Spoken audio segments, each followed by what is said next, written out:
Hello, hello. Welcome, one and all. Welcome to my stream. I am Paladin Ashe, here to stream for you again. And today we're going to be picking up the, I guess you could say, sequel of Strange Horticulture, known as Strange Antiquities, and it literally just released. So I've never played this one before, whereas I'd played Strange Horticulture at least twice before, and therefore had more of like a handle on things. Like, shit's not memorized, but I had a handle on things. This time around, I have no idea what's going on. We're sailing in vaguely uncharted waters, and I want to say they went in focusing more on the diagnostic elements than Strange Horticulture had. So let's see how this goes and work our way from there. We'll just get the game started, and then I'll set up the capture and all that jazz.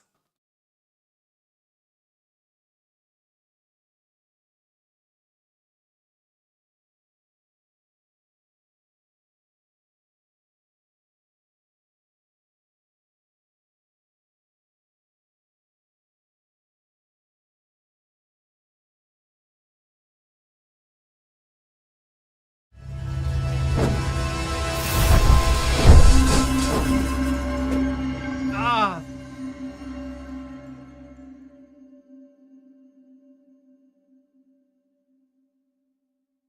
That is very loud. Okay. Let us,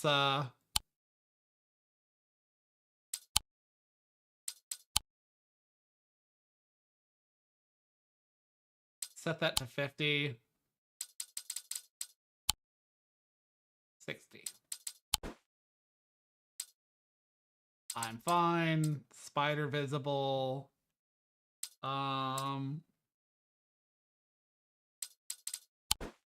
Gameplay.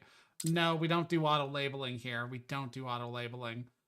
But press, hold, and shift. Shift toggle.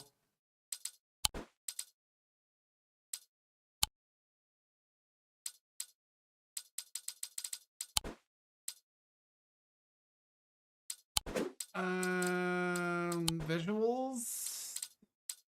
Oh wait, that's already set. And yeah, okay, let's get started.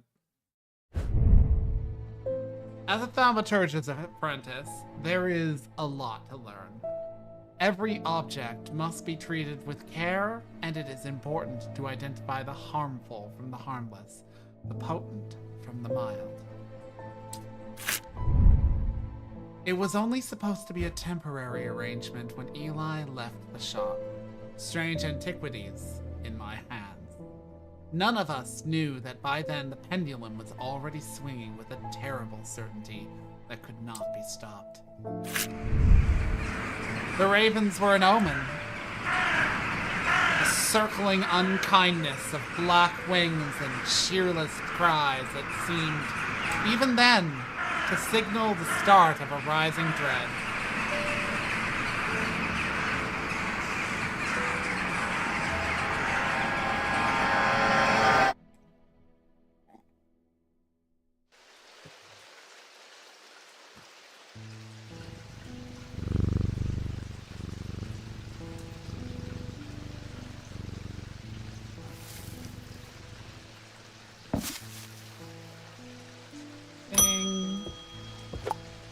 Eli White. I have been called away to assist in an urgent matter in Ravenglass, and must leave at once. I am leaving the shop in your care with some reluctance, I might add. Make use of my reference materials. Here, take this. There's an index in the back that may be useful. If in doubt, study it carefully. And remember that there are some powerful artifacts here. Under no circumstances should you seek entry to any locked doors, drawers, or cupboards. In fact, safest not to touch anything at all. I should be back in a few days. Okay. Why do he got the Garlemald symbol here?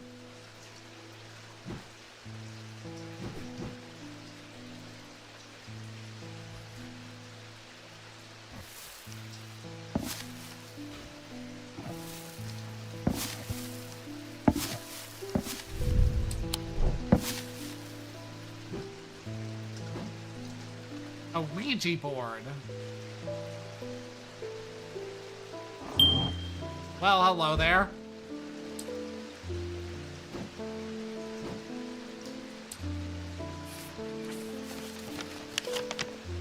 Ah, so I'm only in Undermare, at least for now.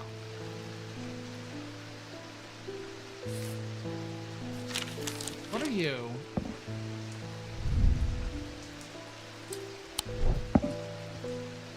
So these are some charms.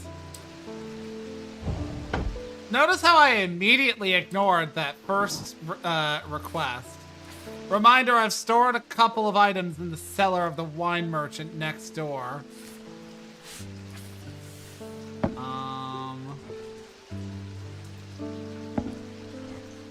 This is like the things from before, but I have no idea where they're placed within the alchemical symbols top and bottom.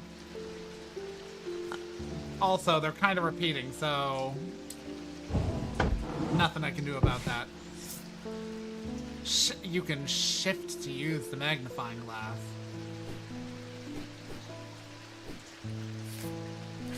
On thalmic fields, all thalmic objects produce a field of sorts, although invisible to the naked eye. They can be observed by placing an object over a thalmic lens, a diurnal field pattern. These fields are not fully understood despite attempts to study them over the years.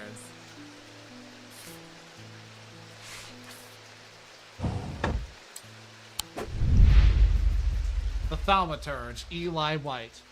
Eli White is a thaumaturge, a collector and curator of powerful objects. Objects that, to the untrained eye, may appear dull and lifeless, but that in the right hands and armed with the right knowledge, can be a gateway to so much more. For Eli, the quest to unearth and understand each new object has been a driving force of his adult life. As owner of strange antiquities, Eli is a stern master. He knows firsthand what can happen if the right precautions are not taken. He doesn't tend to show much emotion, but he does have a more tender side. A side that is mostly reserved for the store's cat, Jupiter. Jupiter is the thaumaturge's cat, or more accurately, Eli is Jupiter's thaumaturge. Jupiter found strange antiquities, perhaps drawn to the curiosities within, and made it his home. Eli was more than happy to accommodate him, but he learned early on that Jupiter was his own master. His business is his own, but it largely consists of regular naps, terrorizing rodents, and midnight explorations of Undermare and beyond. What he does on his excursions is a mystery, but he seems to be well known among the town's residences. Visits. Oh, okay. Wow.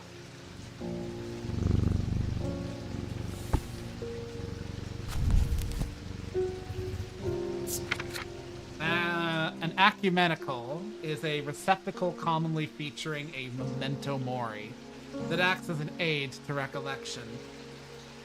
Memory cannot reside in both the mind and the ecumenical at the same time, and it cannot be stored indefinitely. When a memory has been left for long periods, it can begin to emit unpleasant vapors. An empty ecumenical, on the other hand, has an ominous presence pulling at the threads of one's mind.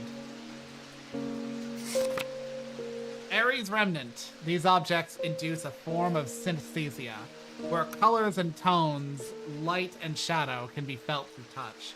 They are sometimes used by those who work in low light conditions, such as miners. The gemstones in an Ares Remnant are arranged in the pattern of the constellation that shares its name. Okay. Binding Seed. These items are made of two distinct materials, representing the Mentic and the Wixic. the mind and the body. The winding path, the mind, is described by a spiral encompassing the body and the seed. Binding seed is a form of punishment that amplifies feelings of shame and guilt. The U labyrinth of Castle Morgan, a larger-than-life binding seed. Ethereal key. An ethereal key is designed to be hidden from prying eyes. When activated by moving the object in a circular motion, the key is revealed by its gemstone of light. These are rare items and not generally known about outside of Thalmic circles. Gemstones of the night power the concealment charm. Wait, go back. No, I said... What is this book?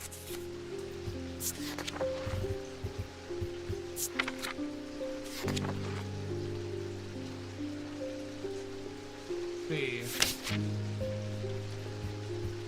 Gemstones of the night power the concealment charm. Oh, okay. Eye of Cernunnos. Known as the Eyes of the Forest, these ancient artifacts enable one to enter the minds of lesser creatures.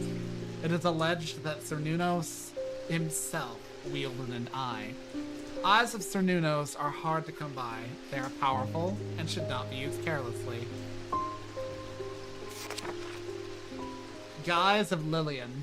These items can allow the bearer to pass unrecognized. If used for any length of time, the wielder can begin to lose their sense of self. The remains of bygone creatures have been used in thaumaturgy for centuries, from petrified teeth and bones to trilobites, ammonites, and devil's toenails. A Guise of Lillian is one such item that makes use of the ancient source of power. Hearing charm, a simple trinket that amplifies sound. While generally used by the hard of hearing, they are a curiosity that can be enjoyed by young and old alike, and of course they have more devious applications too, making it possible to eavesdrop on private conversations. Hearing charms take the form of animals known for their hearing. Heart chamber. There's a vast skull in the catacombs said to be that of the beast Lencathra Holgar's followers believed that when he slew it, he trapped its soul, along with its power, in an item known as the Wraith Chamber. Heart chambers are based on this mythical object, but they have morphed over time into a way to keep those dear to us, close to heart after death. Horned Shackle. Horned shackles are used to bring about change in one's life, bestowing the ability to overcome personal demons. In use, the horns are rubbed to get between one's fingers, causing them to become worn smooth over the years. They can be worn as a pendant, but are more commonly totems of some kind. Hunter's Boon. A Hunter's Boon is a primitive item. They grant the power of the predator, enhancing perception and agility. They are made from trophies taken from slain beasts, with those from the deadliest predator being the most prized. They are simple items without embellishment. So basically, it would be an animal head, unembellished. Lamb Siphon. Used to reverse the effects of the Blackheart curse, a skilled hand is required to perform a procedure drawing the curse from the body over the course of several hours. The instrument is made using the dried seed pods of a sheep snap plant. Reference acknowledged. The sheep snap, a plant said to bring good fortune. Libula. Libulae are purported to offer resistance or reassurance in times of upheaval and change, but they are not held in high regard by most scholars of the occult. That being said, an imbuement of wisdom shows that a libula is not merely decorative. There is power in symbology, as the old thaumaturges knew well. Let me... Did I not... These all had a photo, except this one. So sometimes I won't know even really what it looks like. Only that it'll have gemstones, be made of sheep snap. Let's see. There is power in symbolism.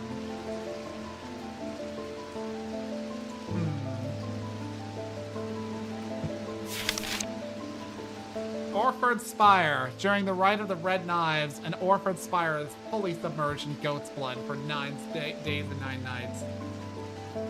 When performed correctly, the rite is said to impart vitality and clarity of thought, although perhaps not for the goat. Ossic Ring. Their somewhat macabre objects were originally made as offerings to the goddess Korshin, but the practice fell out of favor as belief waned.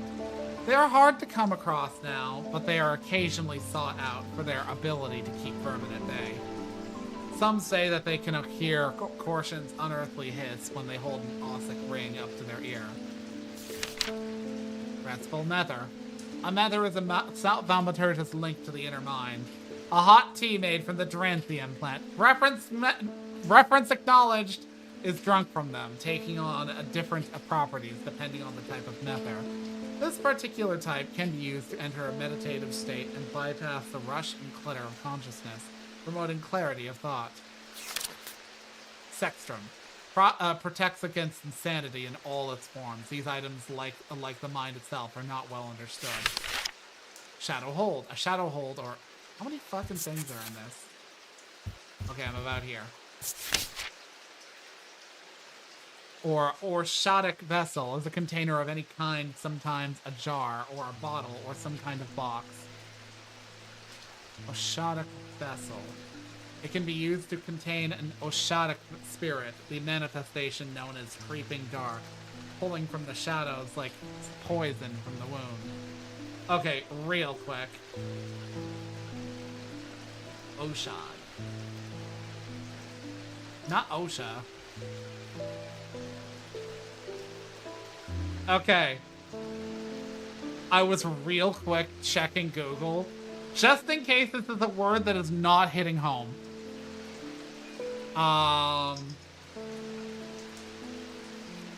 Contain an Oshadic spirit, the manifestation known as Creeping Dark, pulling it from the shadows like poison from a wound. They are decorated with an elaborate design called a Shadow Catcher. Okay. Shimmer. These belong to a series of objects that were designed to slot into armor or weaponry. They induce calm rage in the face of unimaginable horrors of battle, allowing the bearer to stay one step ahead. The Knight of Thorns famously wore a shimmer on his chest plate, but it didn't save him from being slain in the Battle of Southerfell of 1356. On his chest plate.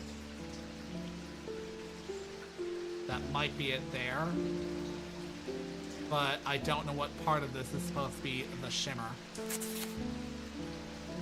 Silent Breath. These are those that consider the White Heart a prize to be claimed, but there is no glory to be had from killing such a noble guardian of the forest.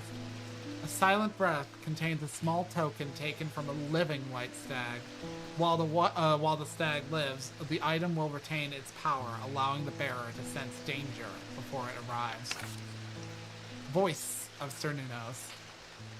The name Voice of Cernunnos is used to refer to any bronze door that has certain imbued properties with skill, such as an item can be used to read the pattern. Such an item can be used to read the pattern of nature that are otherwise hidden to us. Cernunnos is a pagan god of the forest and nature, typically depicted as a man with the antlers of a stag, and often wearing or holding a torque. Zia. Worn about the neck to place them closer to the heart. These innocent-looking items instill a sense of fear and paranoia. They can be difficult to remove. Zias are made of any single material except wood or clay. They typically have no symbol or other writings upon their surface. Single material are made of any single except wood or clay. They typically have no symbol or writing on them.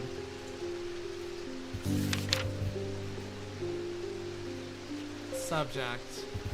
Okay. It really is. Okay.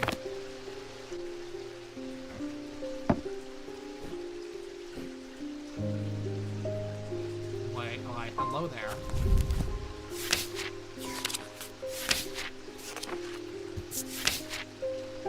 Go back. Back. Go back. Back. Shadow catcher. Use.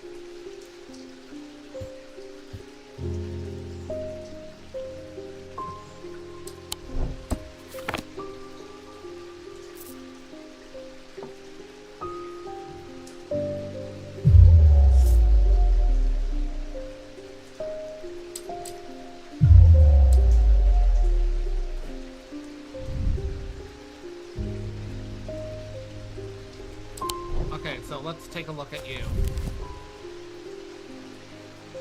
Decorated with an elaborate thing is any container of any kind, sometimes a jar or a bottle or some kind of box. This is not a box, this is a pendant, but it's got a shadow catcher design on it.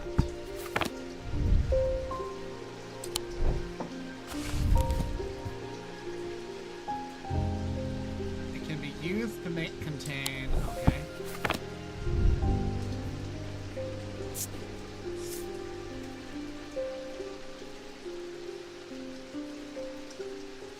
Bronze, oh, it's all bronze. Raised detail. Nothing to remark. Your heart feels lighter.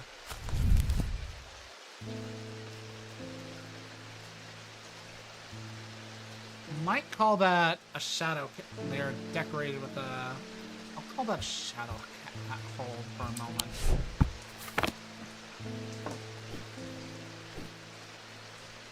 Actually.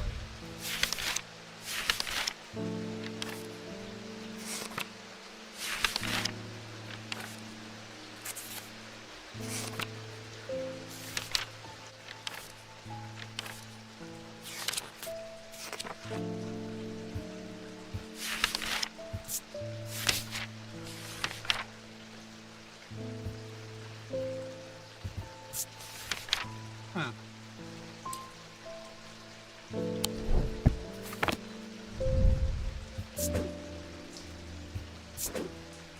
Nice.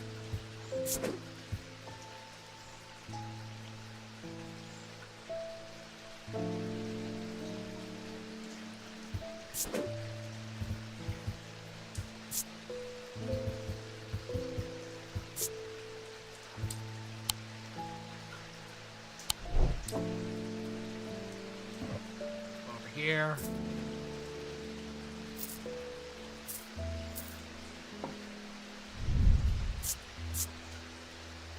Gives me a sensation of power. I have nothing to remark.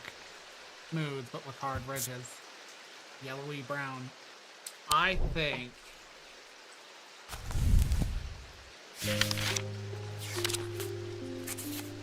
that is... Where was it? Where was it? No, not wisdom. Fuck you. I need to not spam the thing.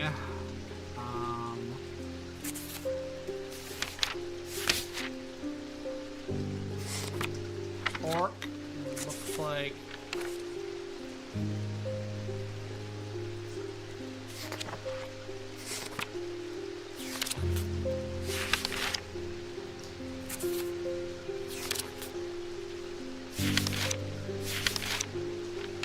should be Hunter's Boon.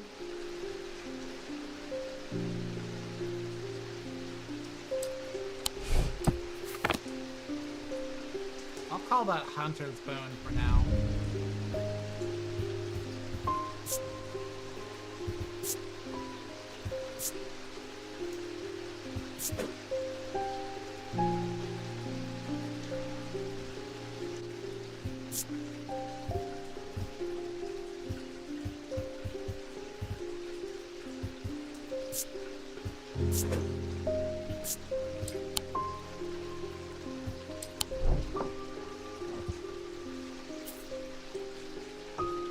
Bronze Torque, I think this is...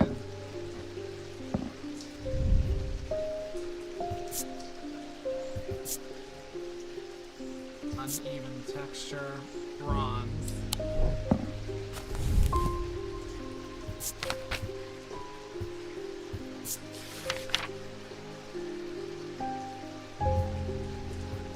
refer to any bronze that has certain imbued properties with skill, used to read the pattern of nature that are otherwise hidden to us.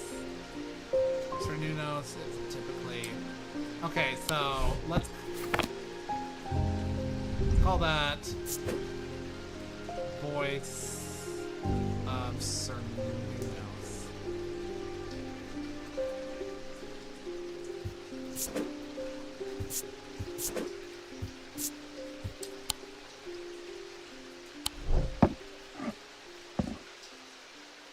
So I'm pretty sure this is...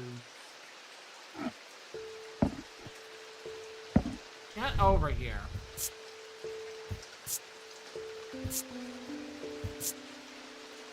Clay. Texture.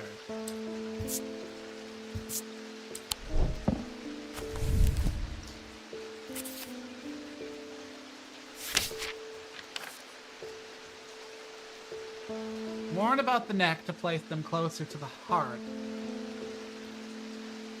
These innocent-looking items instill a sense of fear and paranoia.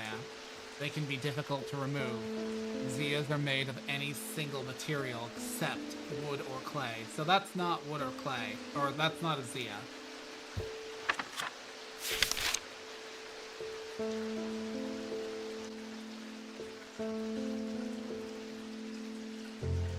These are... Now that might look like a stag, but I'm not willing to call them silent breath just yet.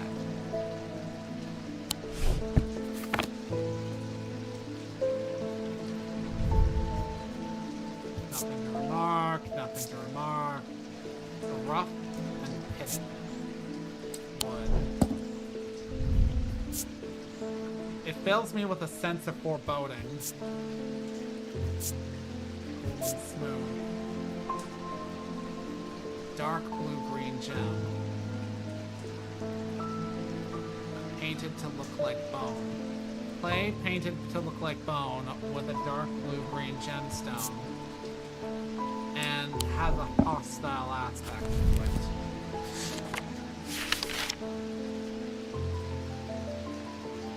Well, it can't be a Zia.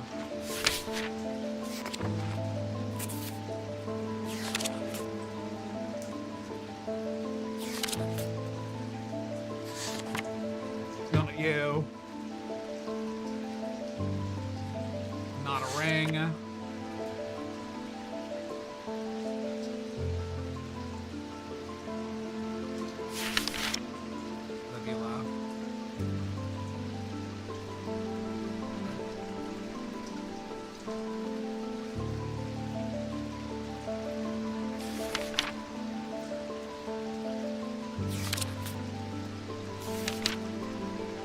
Shackle.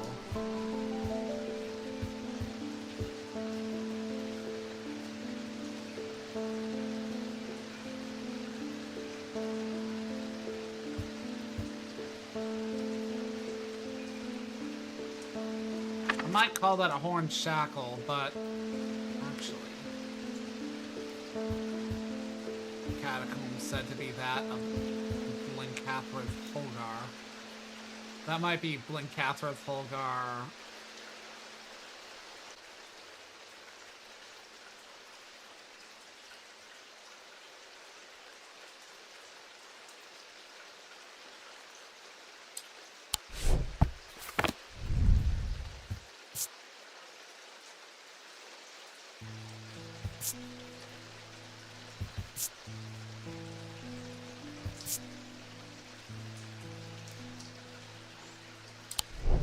Foreboding.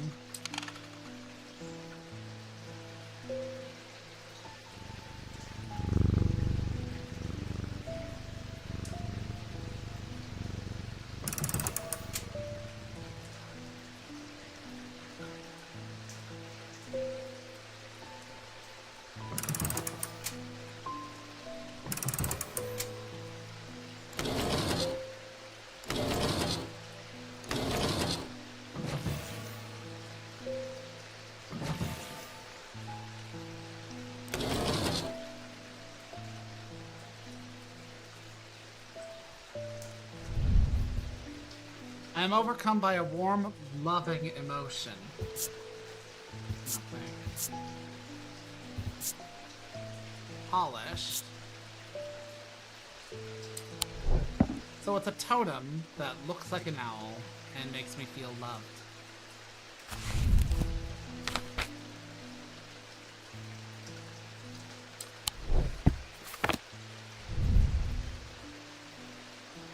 This part feels smooth. That might be...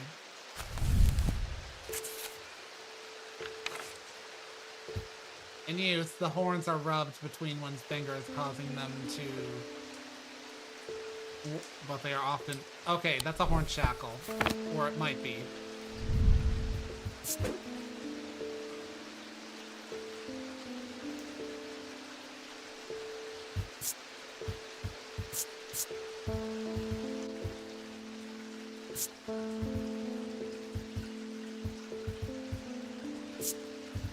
I don't know what those symbols mean, so I'm just gonna put something on them.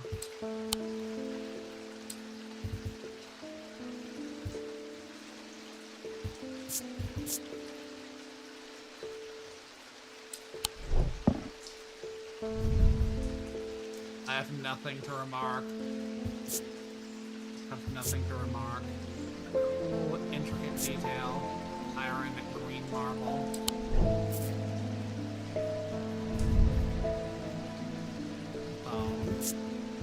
There's some evil quality to it, and I do not like to hold it. A soft sound, like a serpent's whisper, emanates from within. Why, hello there. Osik, Osik, Osik.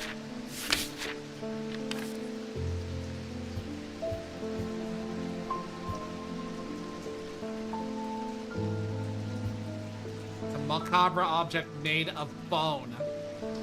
And it hisses like a snake.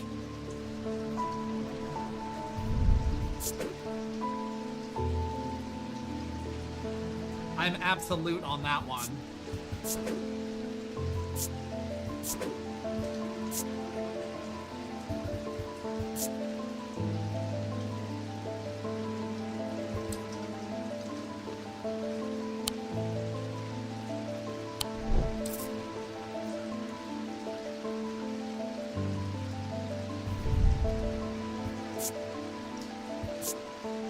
Pungent.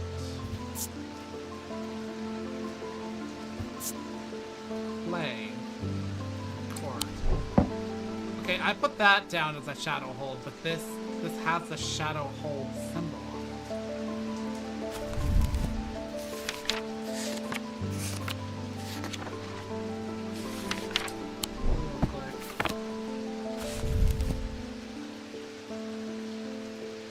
A jar, bottle, or some sort of box.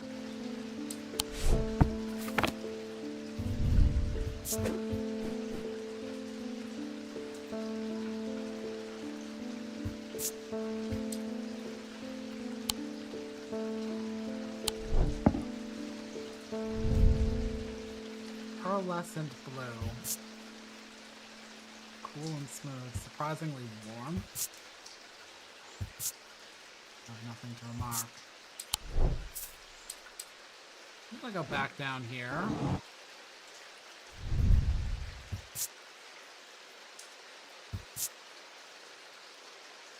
Sounds so muffled in his presence.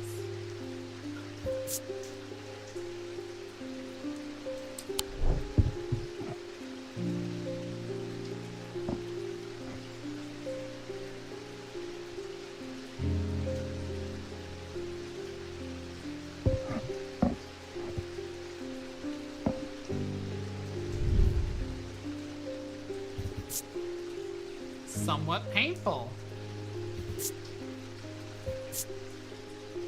There's a darkness in it, as if it holds untold fears inside. That looks ominous, but that sounds familiar.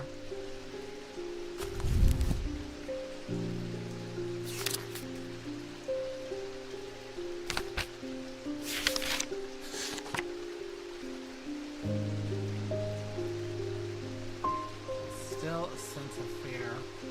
Are made of any material except wood or clay.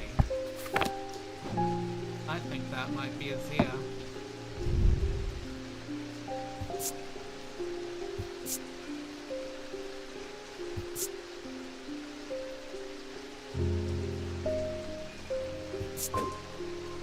Zia.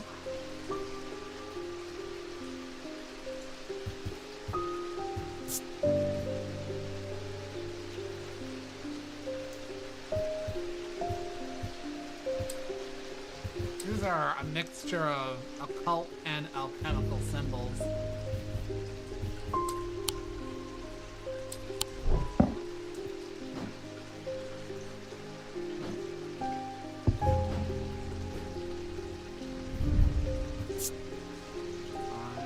Nothing to remark on. I was expecting it to smell worse than it does.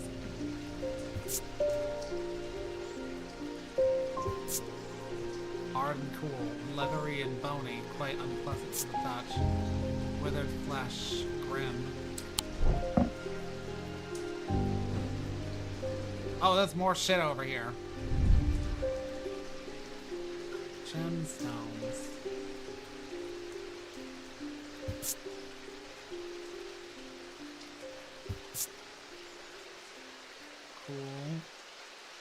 Cool. Warm. Raised detail. Gold. Silver.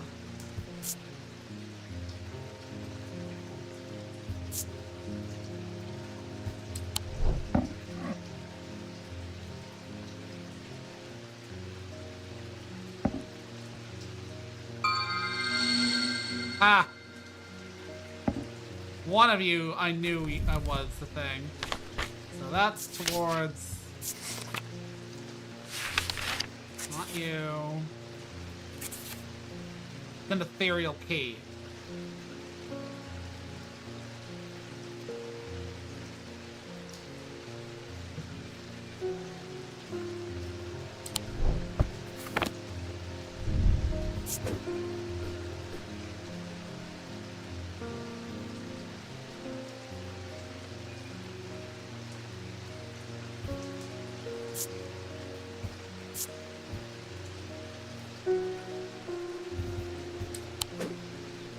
Oh, there's more.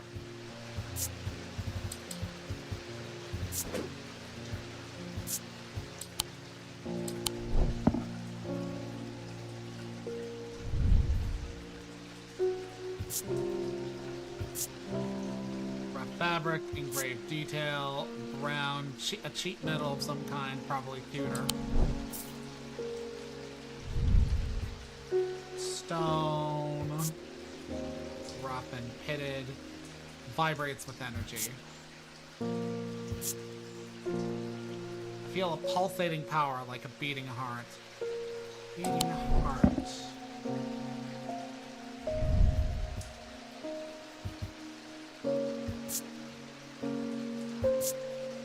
Hard and cool. Red paint or perhaps blood.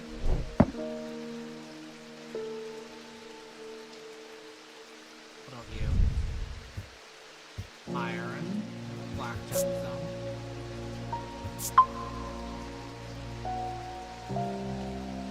Oh!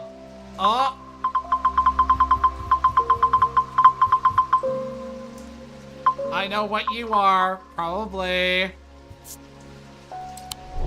That's, oh fuck. Index.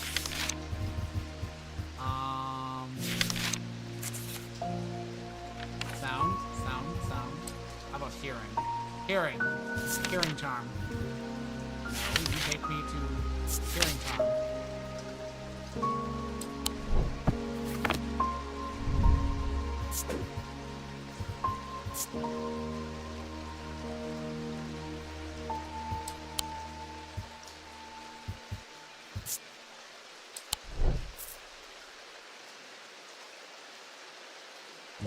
You're not a shadow hold, then I have to wonder what you are. Okay, so I've identified... What are you? Looks like a fossilized animal.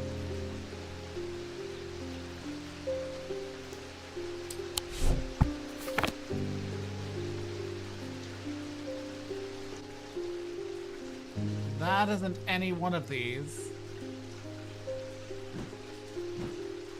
Oh, wait.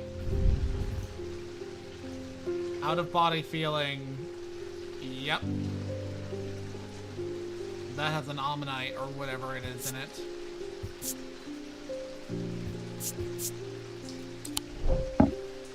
So.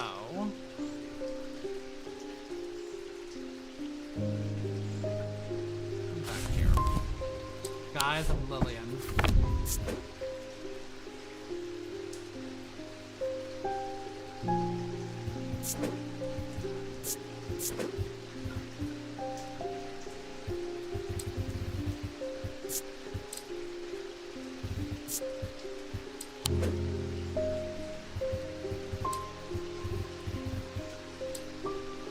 Do I got sulfur here?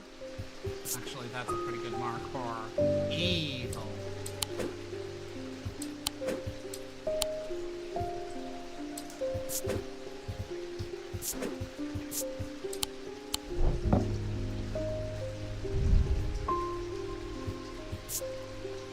Bronze, raised detail, smells like nothing, has no feeling on it.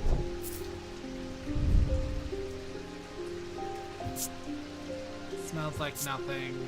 Rough and gnarled. White paint. Wood, you, I suspect. A bronze effigy of a ram's head. I have a strong sense of being watched.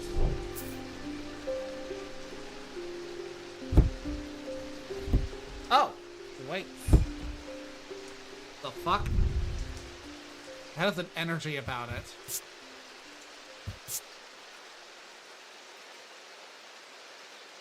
Substance flakes off and leaves a mark on my fingertips.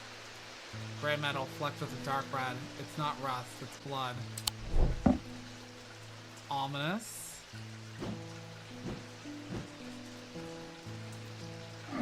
What are you? What are you? Bring you up here.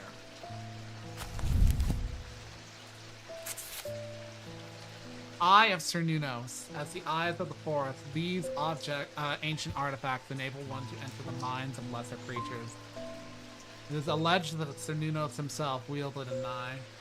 Are hard to come by. They are powerful and should not be used carelessly. I wonder.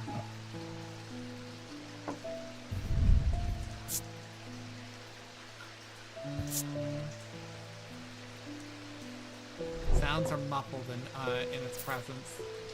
I'm gonna take that as not meaning anything presently. Vibrates. Pulsating heart.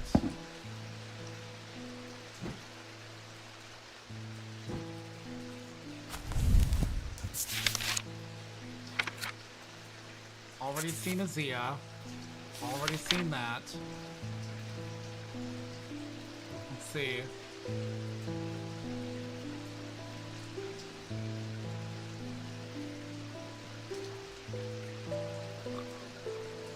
Ah. Slash ban irresponsible catalog. Okay. You can learn abominable intelligence. You're getting in the way of my curation. There are those that consider the prize contains them, allowing the bearer to sense danger.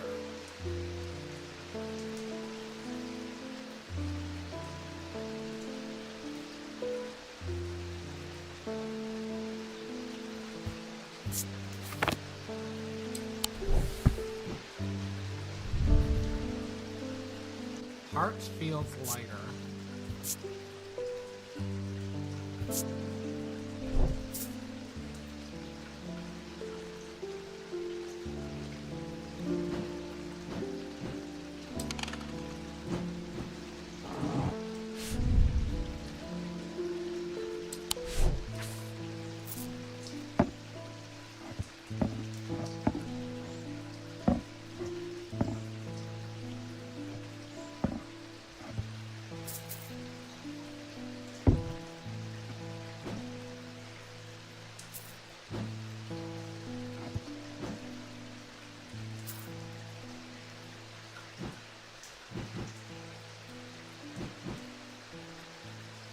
about you? I haven't looked at you. Darkwood, you.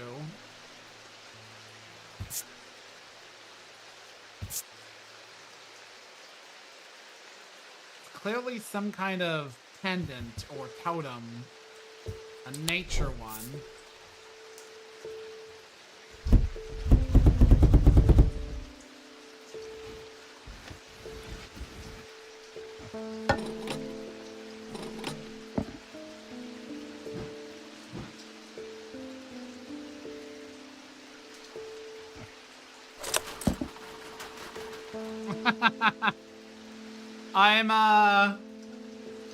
I'm getting way ahead of myself.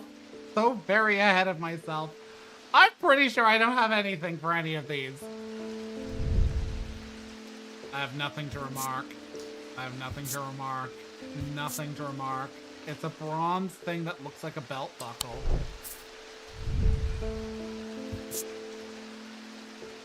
Wait.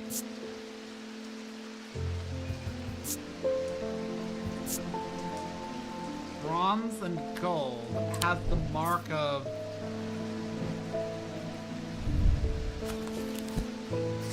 That might be a heart cage.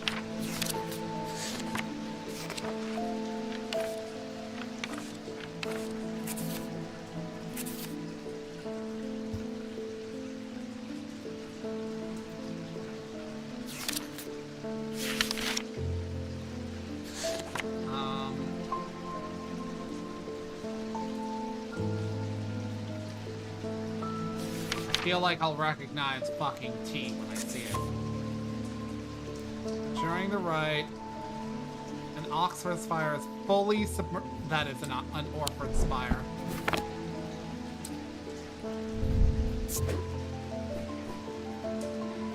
Orford spire. I had a feeling.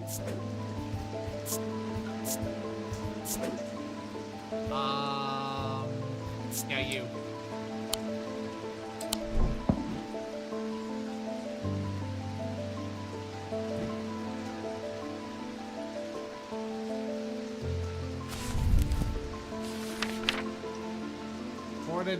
To offer reassurance in times of upheaval and change, but they are not held in high regard by most scholars of the occult.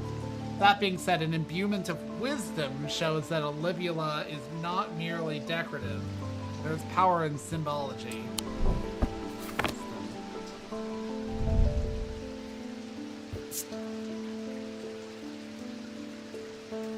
You know what? I'm gonna say that's a libula. Libula?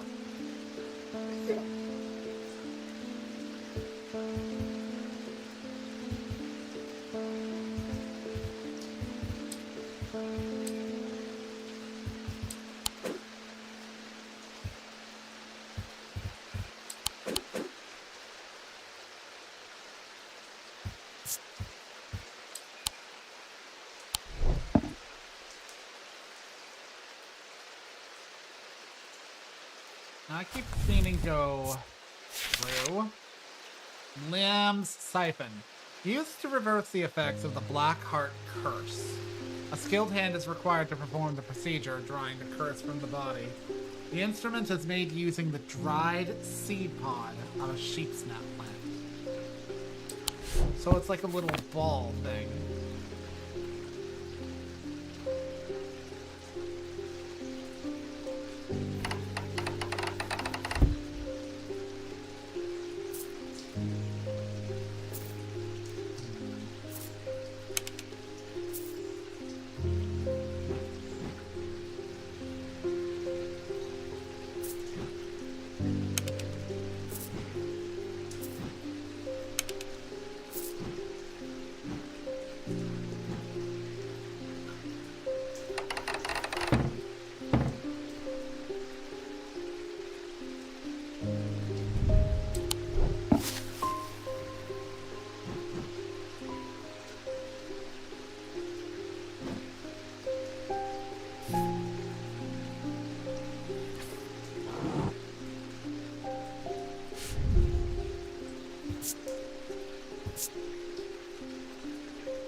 Reminder, I've stored a couple of items in the cellar of the wine merchant next door.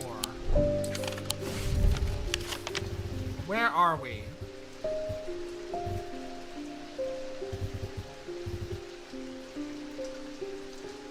We are 29.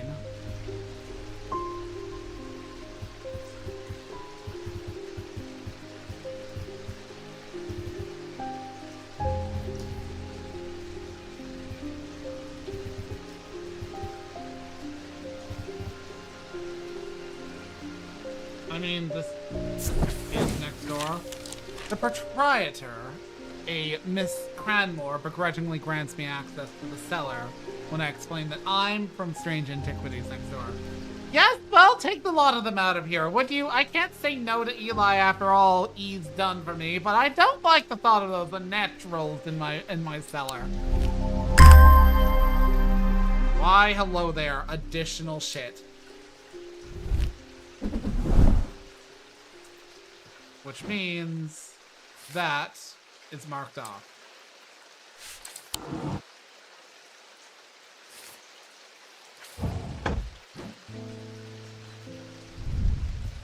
Let's feel you. Gemstone has these symbols on it. I really...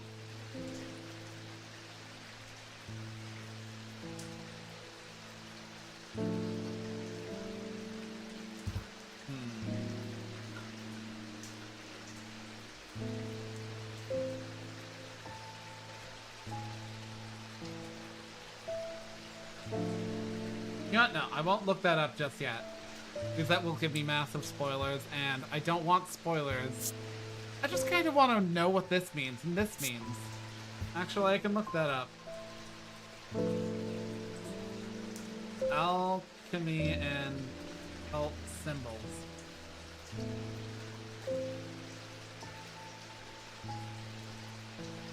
Leviathan cross. It's also the symbol of black sulfur or brimstone. The sulfur cross. Neat. I'll look into that later. Meh.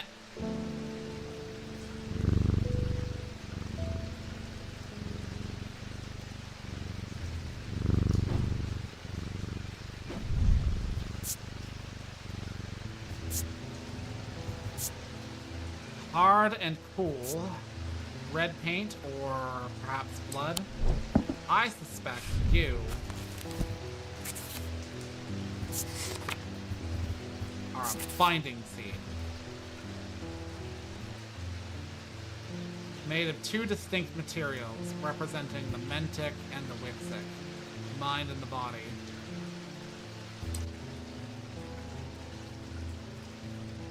The winding path described by a spiral encompassing the body. A binding seed is a form of punishment that ends by a shame. That's a binding seed. That is what I believe to be a binding seed anyway.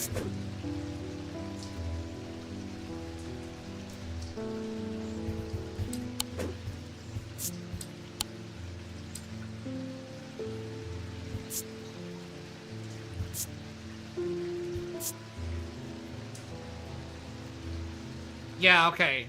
That's a binding seed. Ares Remnant. The Ares Remnant has gemstones in it in the shape of the Ares thing, so I don't think I've seen the Ares Remnant yet. If I have, that's not it. That is gemstones, that is gemstones.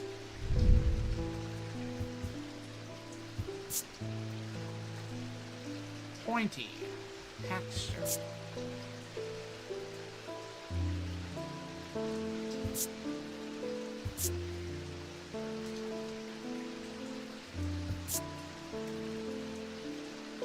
Now that's clay.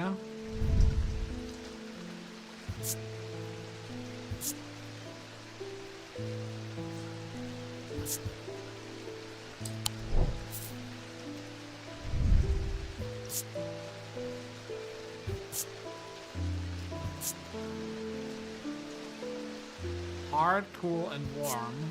Gold, stone. Let's put y'all on some shelves.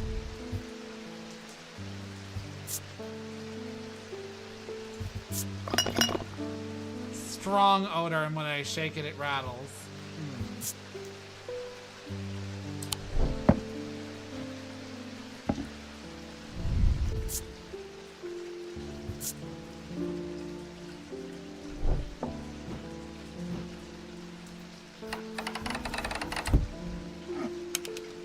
Nope.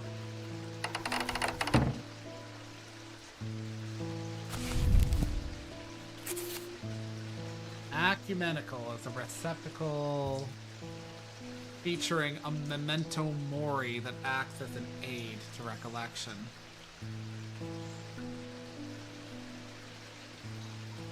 It's a receptacle featuring, so it's like a vessel that features a spell.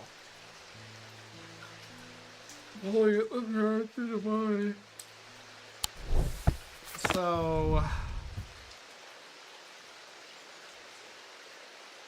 I mean, that could be an ecumenical.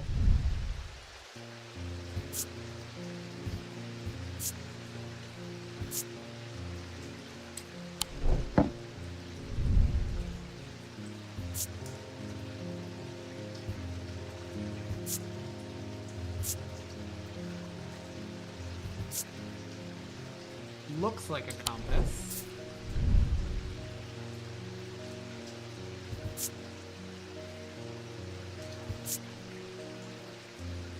Drained of energy as you handle the object. Smells of linseed.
There's a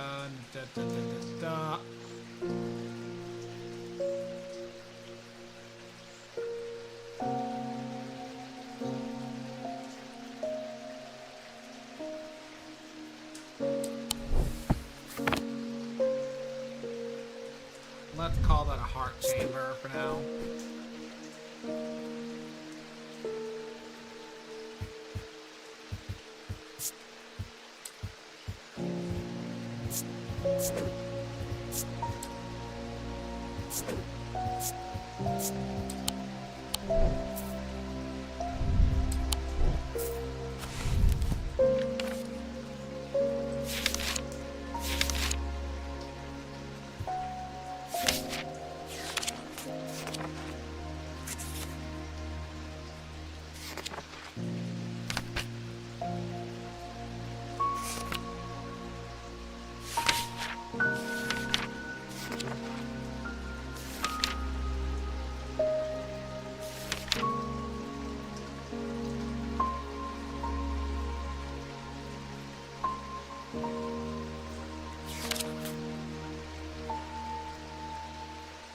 Like the mind itself are not well understood.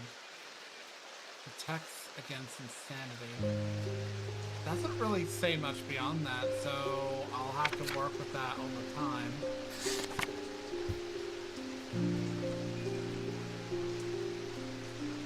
Designed to slot into weaponry.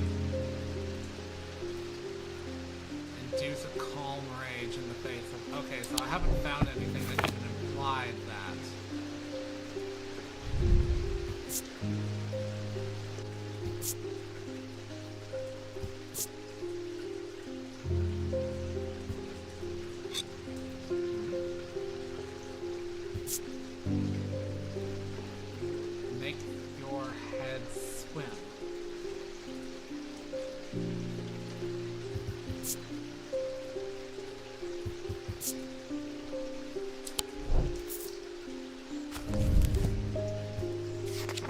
Now that could be a shimmer.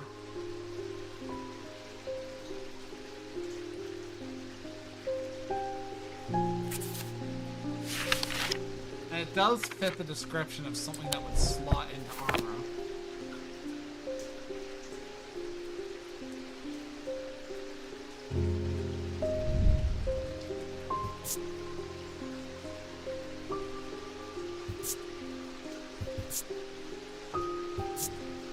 My heart feels lighter.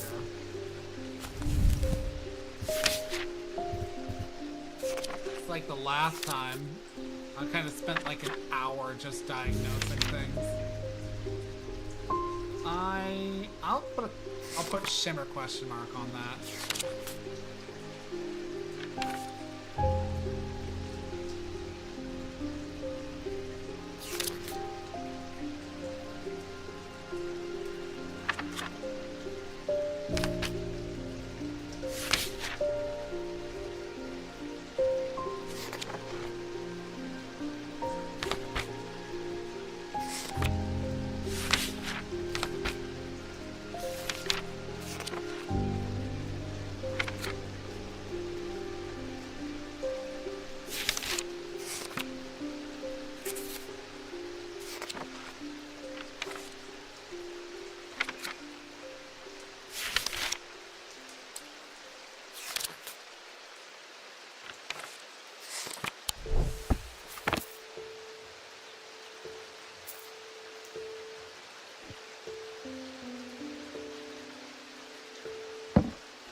Interesting.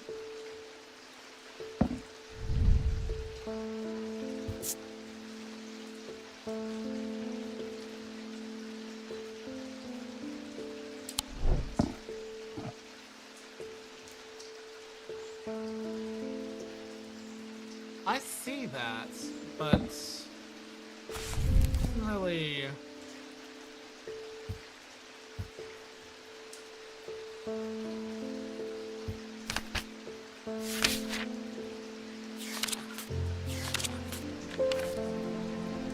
Oh, that is absolutely a heart chamber. But I noticed that it's got one of these on its chest.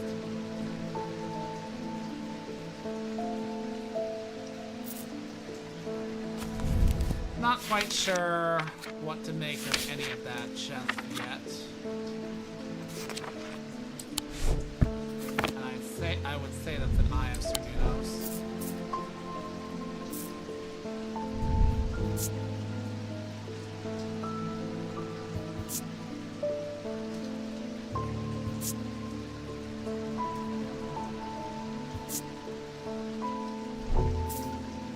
Whatever. Let's continue. Jowls on this motherfucker. Congratulations! Today is the day you meet great Thomas Pope. That's me. I'm a man of two loves, fresh mountain air and a little white dog called Hamish. But I reserve some room for laughter among friends and shops with cats in them. If you would be so kind, I'm looking for a replacement for my hunter's boon.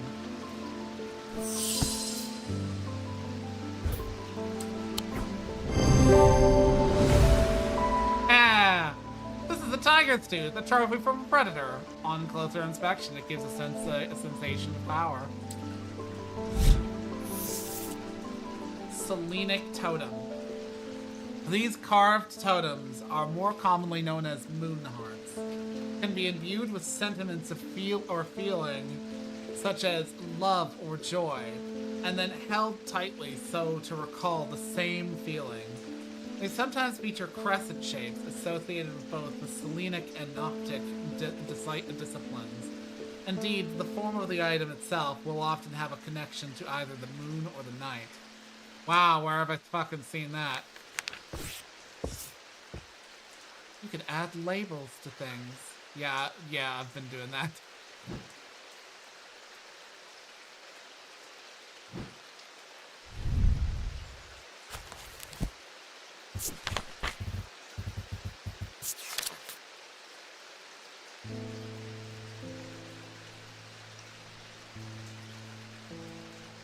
Oh, okay.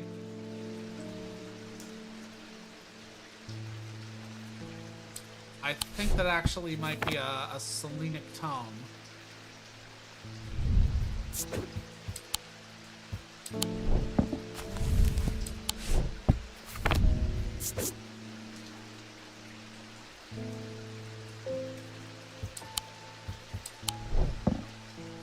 That's the Selenic tome. Do I have a Libula amongst my things? That gives no feeling.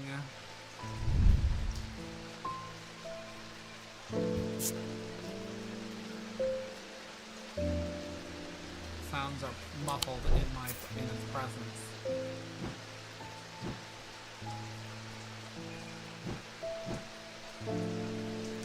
Where'd that totem go?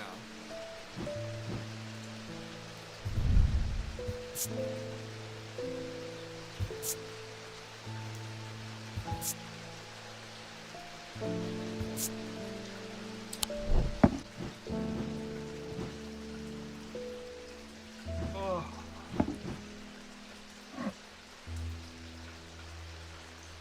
I'm not ready to call that a Eye of Cernunos. Not yet.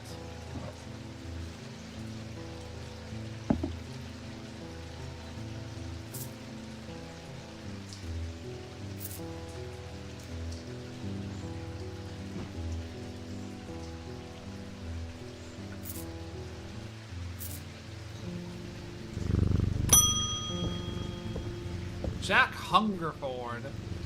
The nights are drawing in again. Dark shadows hide dark deeds, or so my father always used to say. Seems like the shadows have grown darker since he passed 2 winters ago. A creeping dark has set upon in my house. I'm told a shadow hold will draw it out. Where did I put that shadow hold? That wasn't a shadow hold. It was a vessel.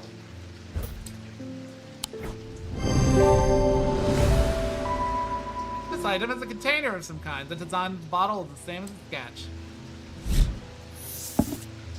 Sun Bond.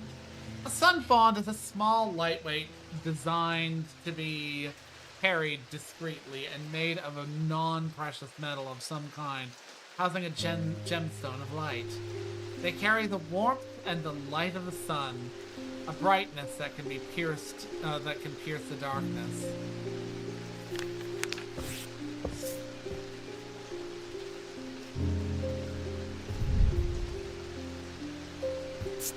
Yeah, but this ain't it.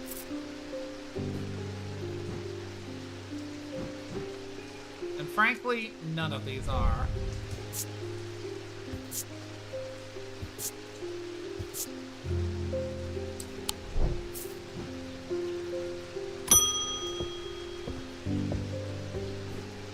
What's with all these ravens flying about Undermere today?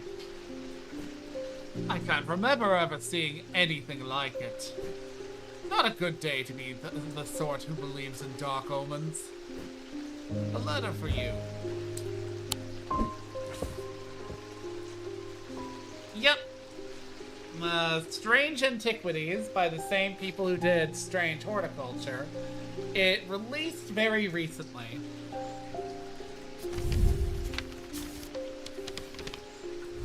Also, hey, Val. We discovered some papers in a hidden desk drawer in the boatyard last night. Mr. Jones almost threw them in the fire pit, but I asked to take a look at them. The man does like to burn things. They look old. Maybe there's nothing of much use here. But I thought when I came across an entry on the shin. But I thought of you when I came across an entry on the shin. When, huh? Who is we? Charlie Weathers. Charlie Weathers. Not your bitch ass.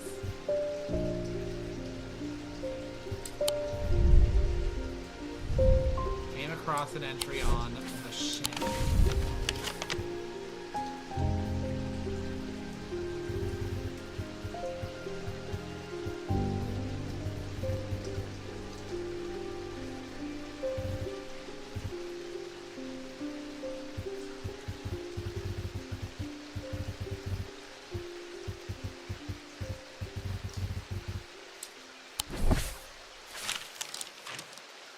Take a look at that letter again. Without the magnifying glass, I have good eyes.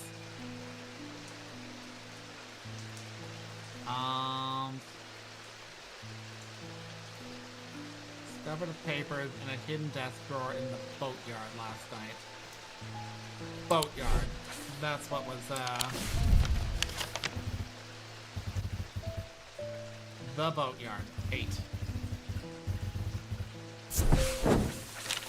The yard has seen better days. A mess of broken and rotten timber covers most of the outdoor space that isn't taken up by upturned boats, slowly being claimed by the weeds. In the middle of this, a man looks up from repairing a small rowing boat.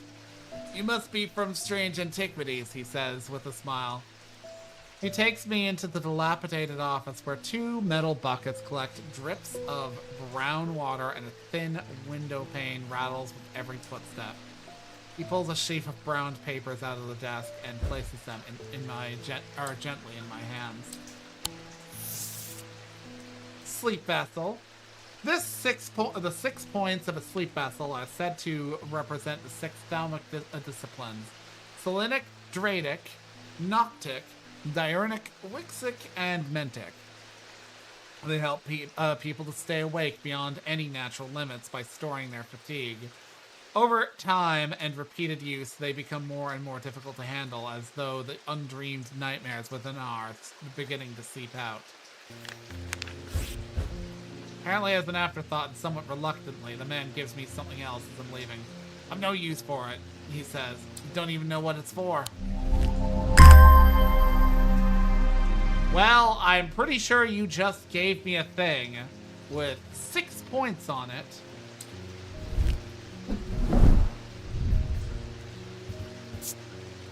Sense of crackling energy flickers in the depths of my mind.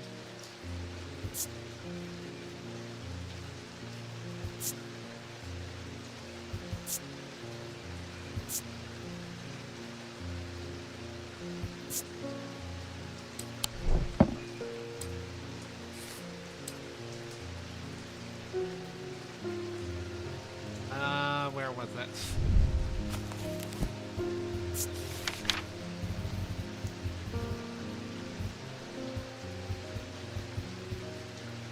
Just got that.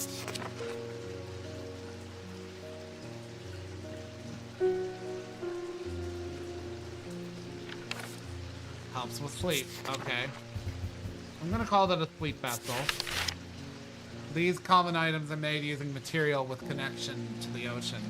It began as a superstition of simple objects made by sailors and fishermen that help keep their boats safe. With the help of the old thaumaturges, they became something more, and many lives were saved. Made with objects made by... simple objects made by sailors. First and foremost, let's leave it open to for our sleep vessel interpretation.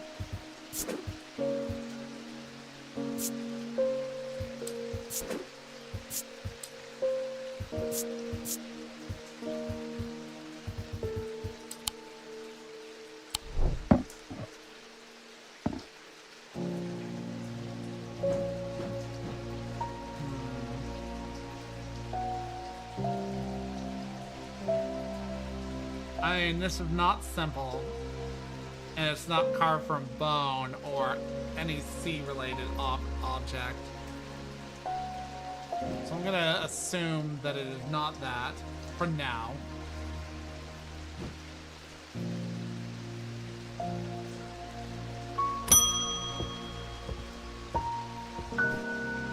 I want an oath ring.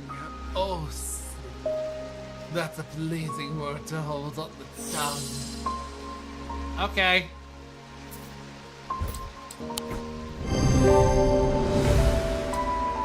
Native bone. This item satisfies the description of macabre. Closer inspection confirms that a hissing noise can be heard. Evocant. These stone items weigh the same as a man's heart, according to the popular myth. The truth is, little less dramatic, but the weight of these items is nevertheless important and should not stray more than a hair from precisely 1 pound. They are placed on the chest of those in a coma.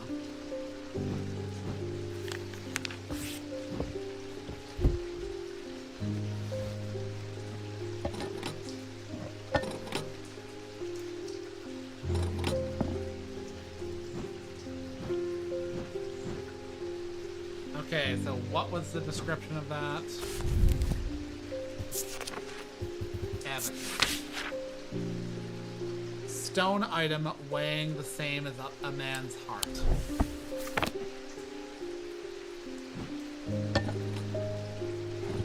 That ain't it. Now that could be an evocant.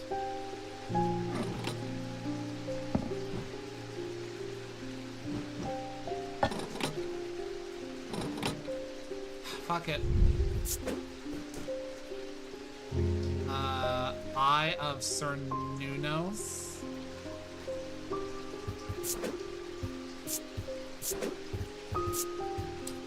Give it a holly symbol.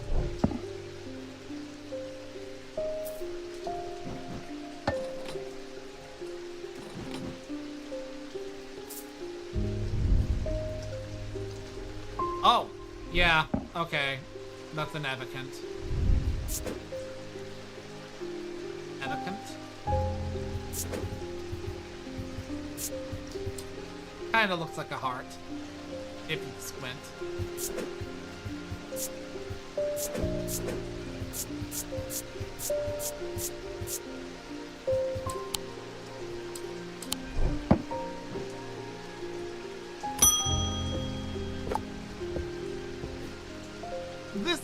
The behavior of these ravens is disturbing, to say the least.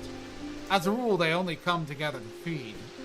Ravens are omnivores, carrion eaters mostly, but they'll take anything they can get their talons into. And they'll kill if necessary. I didn't plan on dropping in today, but there's something happening out there. I'd like to know what.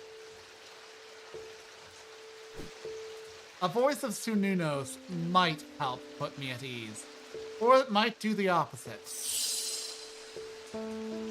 Now I'm reasonably sure I identified a voice of Cernunos somewheres here.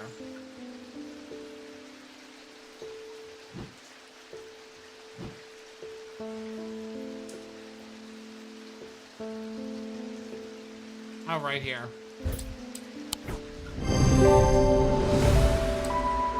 This item is made of bronze. A similar looking item appears around the neck of Cernunos. Oh, it's one end first, and then 2 seconds. Spirit Eye.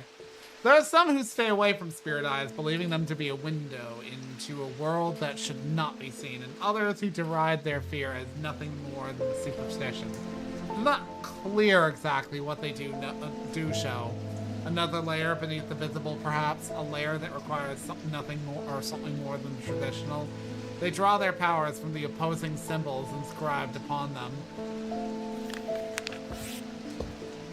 So that actually might be it right there.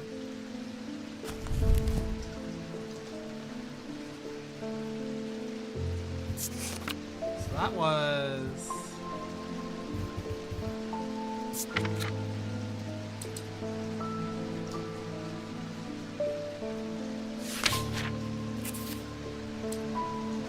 opposing symbols inscribed on it.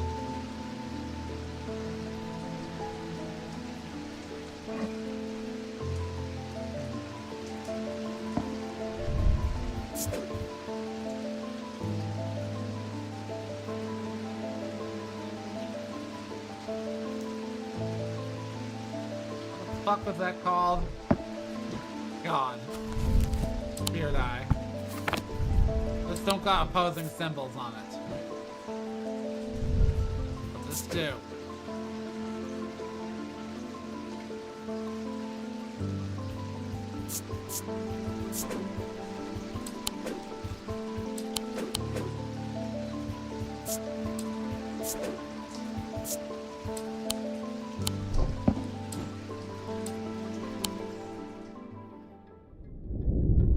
The black mare thundered through the icy rain, shining wet in the silver moonlight. Her cloaked rider was exhausted, cold and soaked to the bone. He knew he would not survive the night if he did not reach Back Barrow.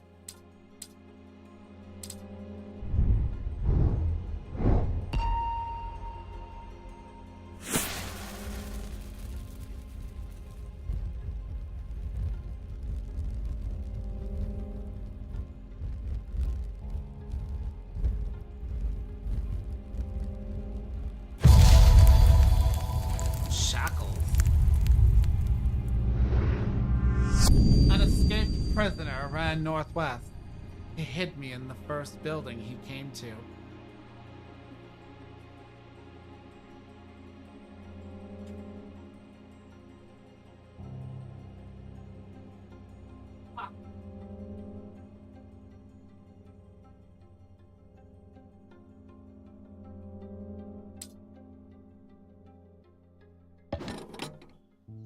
Escaped prisoner ran northwest.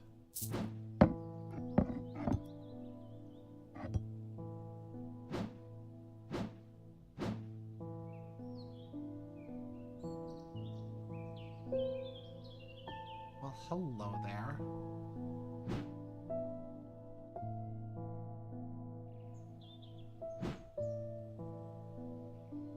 That's interesting.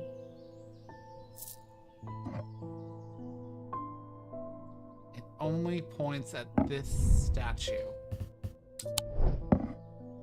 This might not be an occult object, it may just be a compass.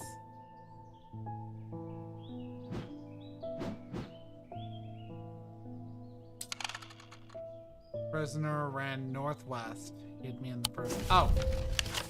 There's probably a prison somewheres. Convent, Undermere Station, the Pit. Jacob's Folly.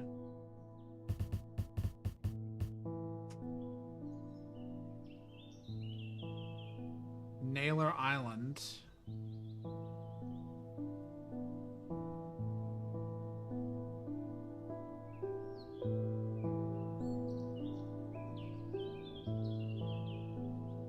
Church. Oh, strange horticulture. Heathwood, Lock House, Stockside, Old Jail. So 10.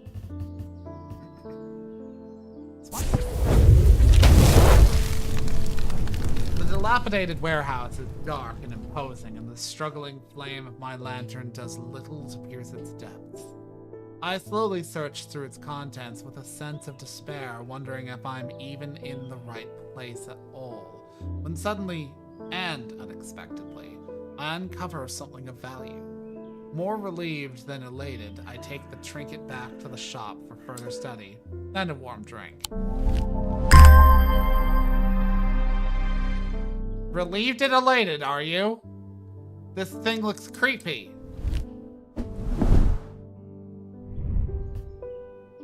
Nothing to remark. Doesn't stink. Rough. I mean, of course the podium's polished. A huge black gemstone streaked with red. Oh. The hand's iron. Okay. Look, if you found like an animal claw holding a fucking gemstone like that in a place, I'd be like, leave it the fuck alone.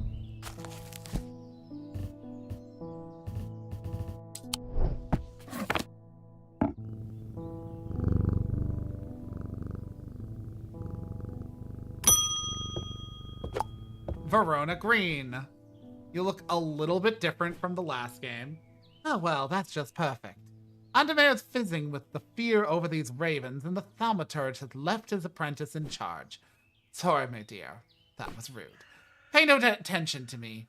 I am an old lady who got out of the wrong side of the bed. These ravens have gotten under my skin is all. Please do let Eli know that I was looking for him next time you see him, and pass on my thanks for letting me borrow his copy of Hermetic Symbology.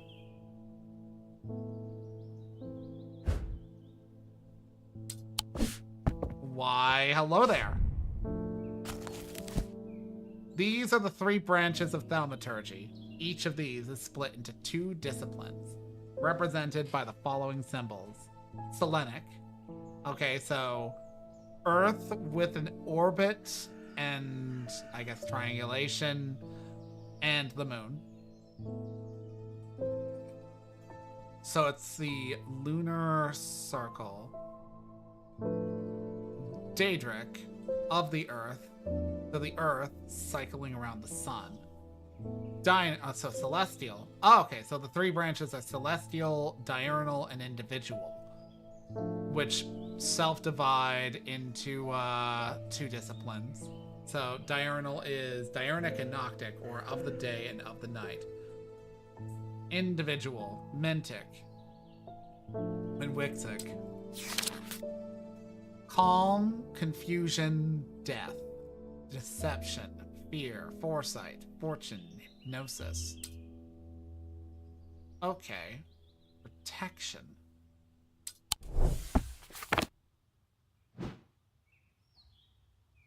You're a protection charm. And that's a protection charm there. Okay.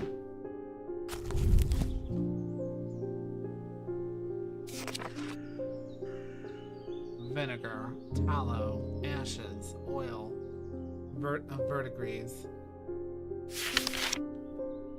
copper, quicksilver, gold, the sun, hail.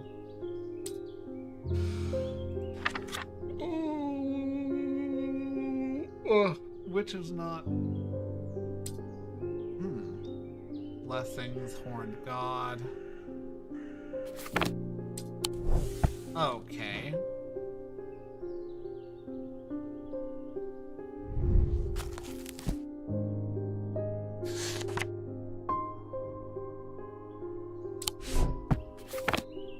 Kinda has spread legs and loopy ears.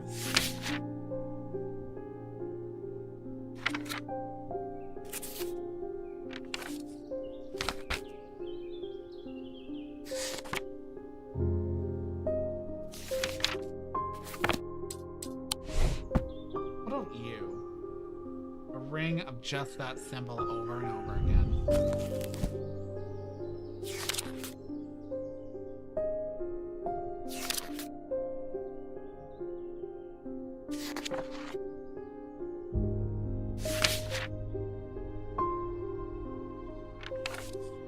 Wait. Insanity. So that symbol means insanity. What about you? That's got hypnosis on it. Okay. Yeah, that is not a shimmer.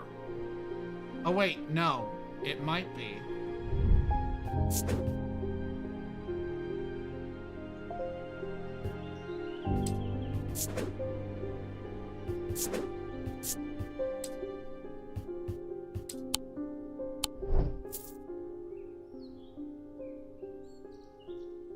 Sleeping vessel. No, not you. I'm gonna go over here.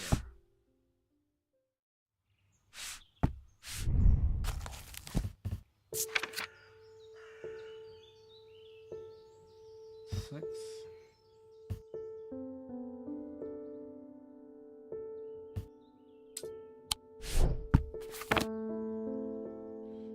And that symbol. What about you?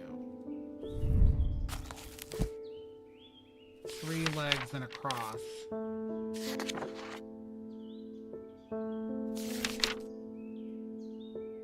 not ice, but it does kind of look like ice.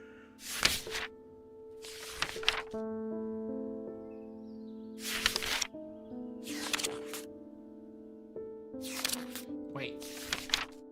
Confusion.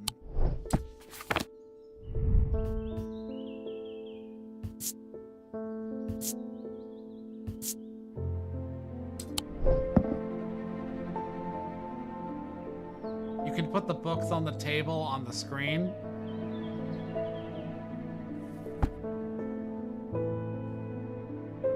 You can on the screen below. Oh! Okay, that's so convenient. Thank you. Because they keep kind of just closing.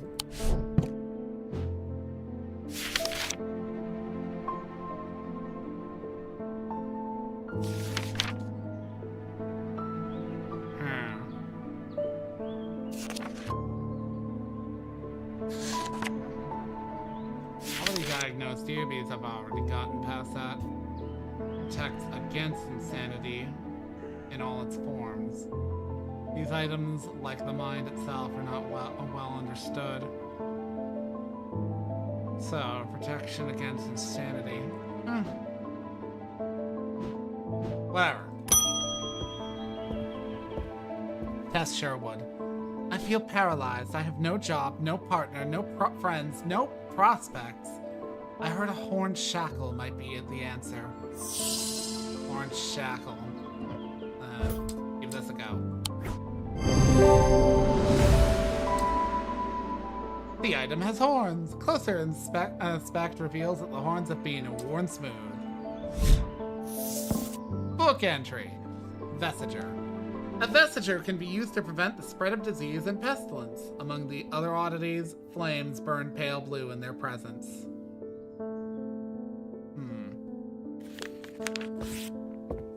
Okay. Not you. Not you. Not you. How about... No. You emit light. I think that I've got something that lists you.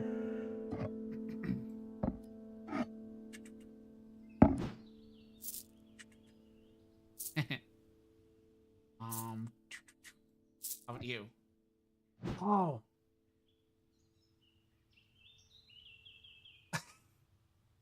I thought this was, yeah, okay.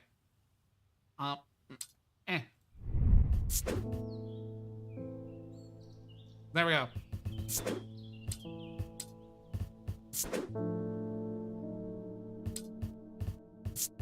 we go.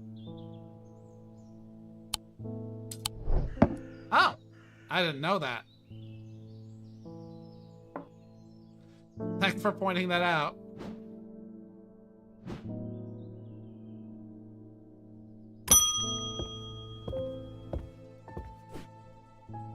At least the weather's looking a little better out there today. And that letter. Good day. You might be interested to hear that my plow overturned a strange-looking object yesterday. Come to the farm. Thanks. And it's yours for the right price, of course. John Royston. Royston's farm, 30. Right there. John grins as I struggle to hide my obvious interest in the item he shows me. Any hope that he might not be fully aware of its value quickly evaporates, and after a lengthy negotiation, I reluctantly hand over the amount he originally asked for. And here I thought he was going to ask me to give him some kind of relic that, like, you know, seals the evil god within the soil or something like that. Huh.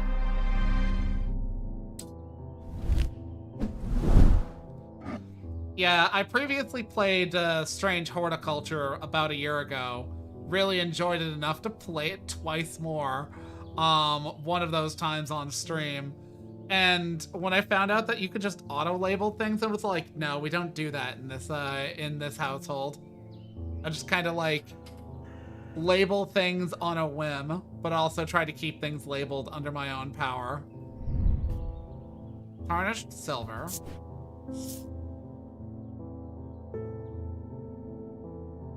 Okay, I've already been doing that game. Let's go to that again. Tarnished silver.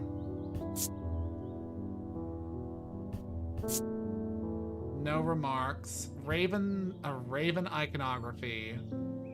But it also has spirals in the wings and... Anything to be said on this? Urine. But I think I'm way many pages past where I want to be because... Oh, protection. I'm not sure I'd call that the protection symbol, but... Yeah, okay, that's the protection symbol. Do I got... Let's put you over here. Put you up here. This. This.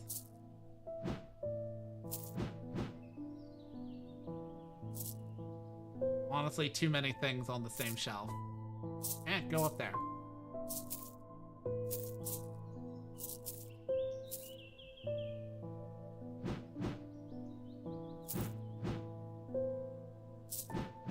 May as well put all the necklaces in one area.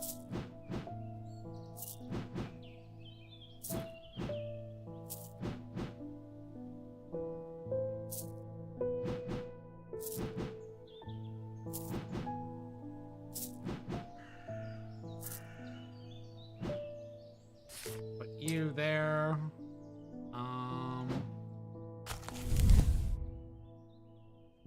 Attacks against insanity. What was insanity?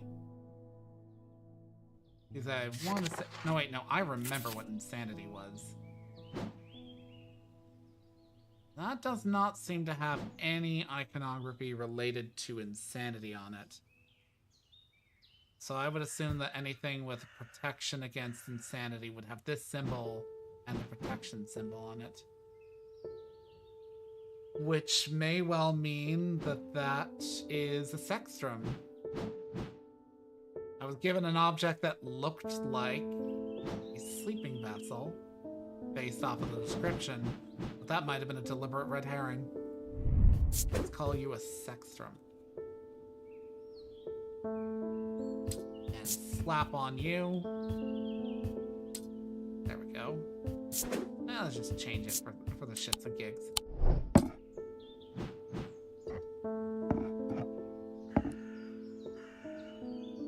Creepy statues. Creepy statues get to go on one shelf together. I think that's just a compass at this point. Might not be just a compass. Might be more than that. Julia Braddock. Ah, Jupiter. We meet again. Our paths crossed last night on Prince Street. We shared a moment before he slunk off into the dark on important business, no doubt. I wonder if you can help me. I'm visiting my grandmother later, and I wanted to bring her something.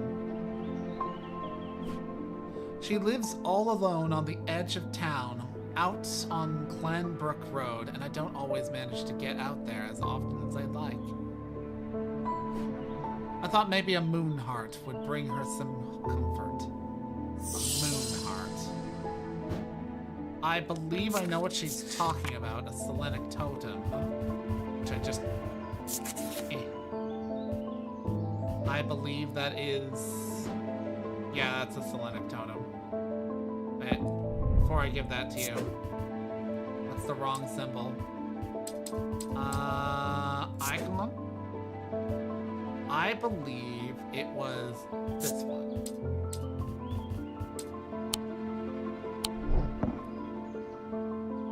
Right.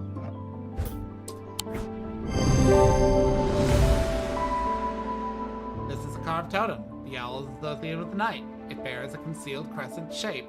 Using the closer inspect tool tells me it imparts a feeling of joy. Holgan Grimm. These eerie creations are worn by priests of Holgar in various rituals relating to death and the afterlife. The sacrament to ask for his protection, Wolfsong's truth to seek his judgment, path of the warrior to help the dead find their way. Eerie. That has a picture of them. Let's see what it looks like. This is the part where my memory is as short as all crap. Hogan Grim.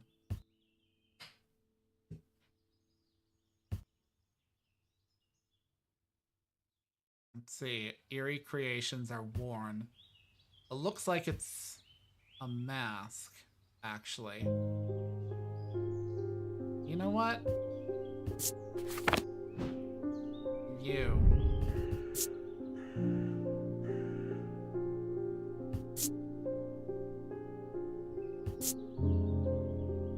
I'm gonna tenuously call you a Holgan Grim.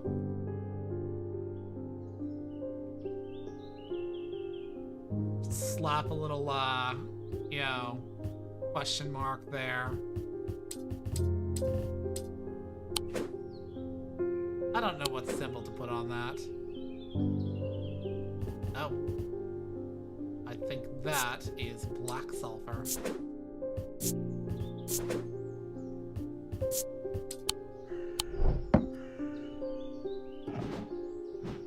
You can go over here.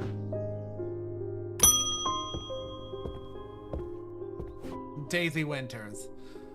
A friend of mine, or former friend I should say, has been stealing jewelry from me.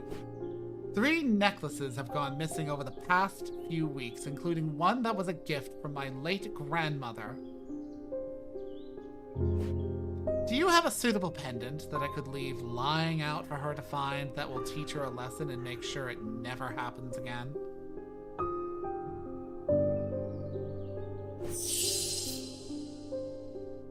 I will need to make a choice here.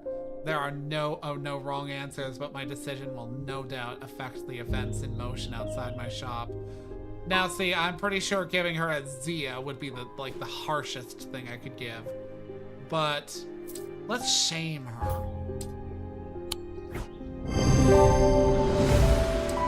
A binding seed. Fills the person with shame.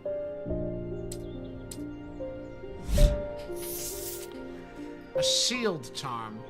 Generic charms of protection have little to offer the skilled thaumaturge, but can have some small effect. An Oshotic spirit or a wandering shroud will not abide them. For example, such charms make use of the art of symbology, an ancient and some would say primitive component of thaumaturgy. They can be made from a variety of materials, though rarely precious metals. I believe I know exactly which one in my possession is that, but I would like to confer with the book.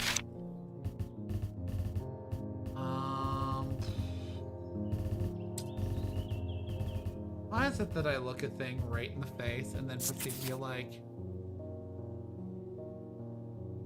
Oshotic spirit. I believe that was Shadow.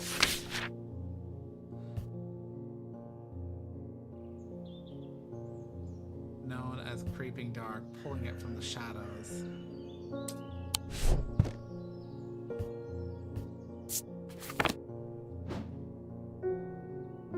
Wait. I just had a realization. Text against insanity. No, wait, no, I already identified you. There was something in here that very specifically referenced wisdom. I thought the Selenic totem was it.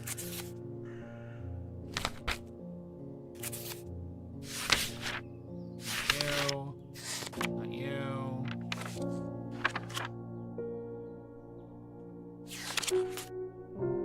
Libula. Would that be an imbuement of wisdom?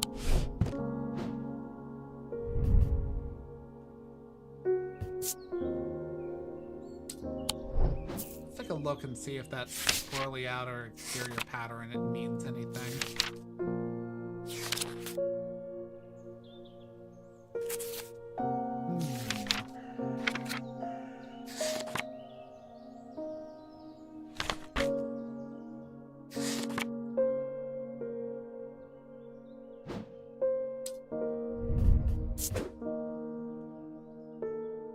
Libula.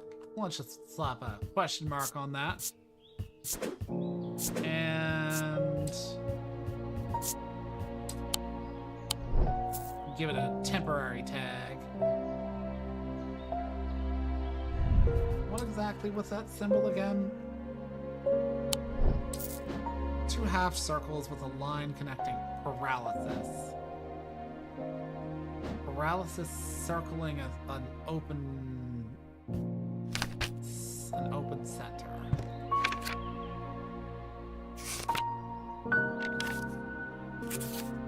Now what was that doing?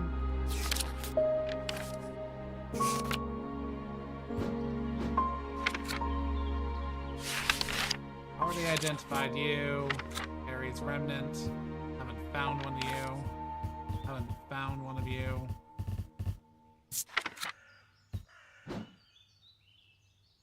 I'm reasonably sure this is a shield charm.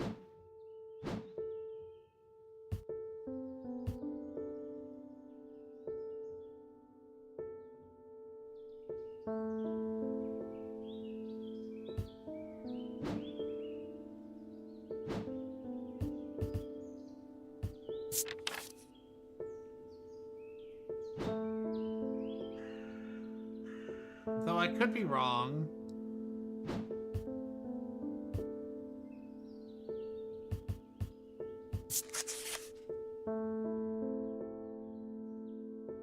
That's a shadow catcher. Can be used to contain a spirit.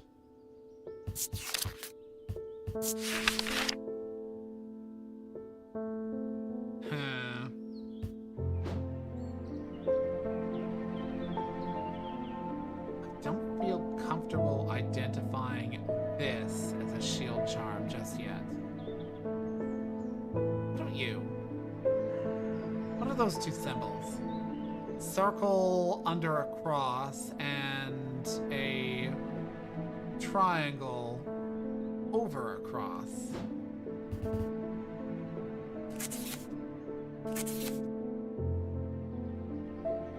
Upside down triangle over a cross, so it's not phosphorus.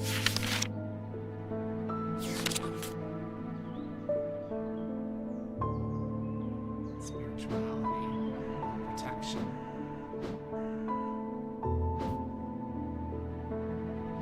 That is a symbol of spiritual protection.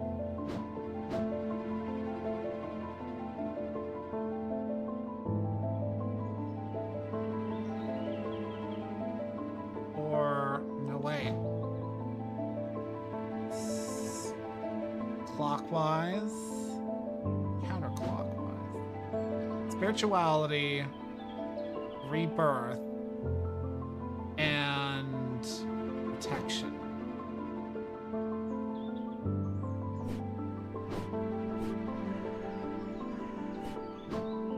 And it's a raven.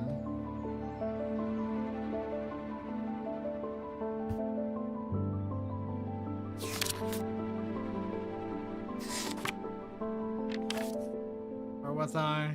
Right. I was looking for symbols on that.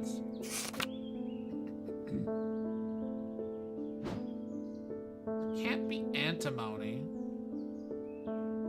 Or what's it? Where is it? I'm actually actively... There it is.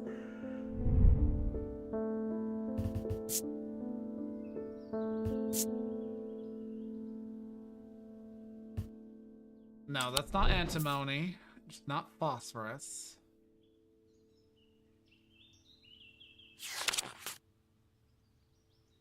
Methinks there's something about this book tells me it's missing pages. I haven't gotten this yet. Whatever, moving on. And it burrows. I found a man just now in that house where all them ravens were. I wish I hadn't seen, but I did. He was sheet white, but it was his eyes that are going to give me nightmares. All black they were. It was like he weren't there anymore. I don't need to wait around for another sign. I'm taking my family to Sedberg, and I'll be taking a libula to see us safely through.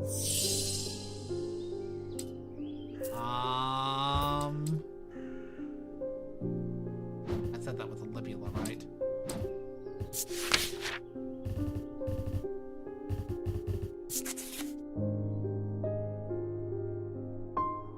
Change.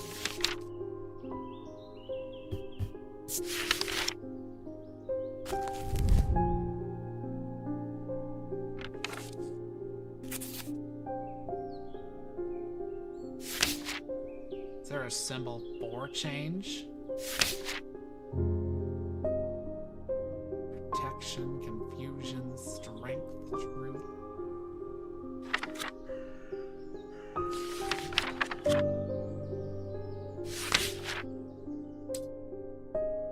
I'm probably overthinking the absolute crap out of you know, the symbolism around the exterior.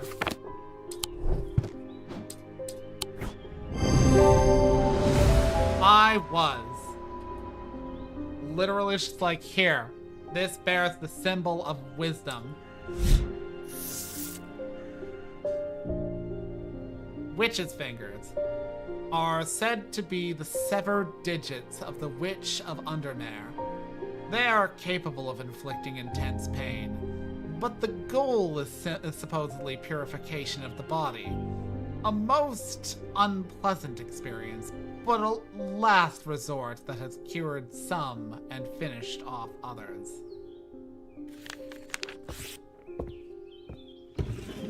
Okay, well, let's take a look at Witch's fingers. High Green Church, home of the witch.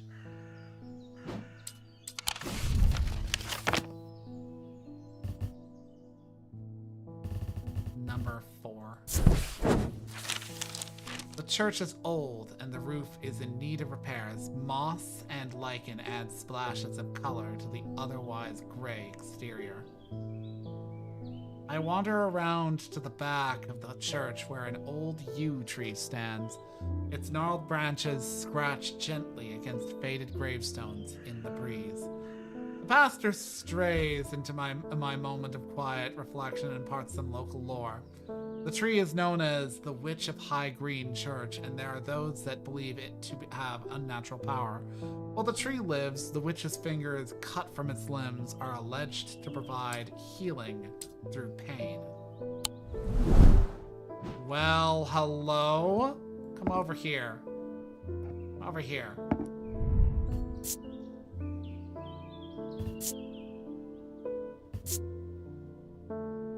It's a yew tree.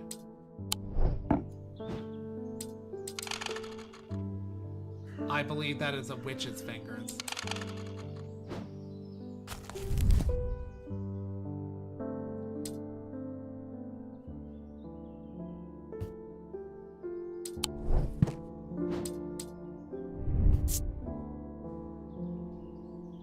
Moon and a witch sign. That is the only thing in my collection cut from a tree. Witch's fingers.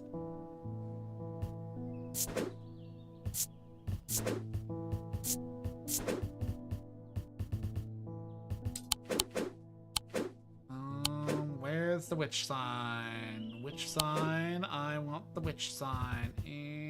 There.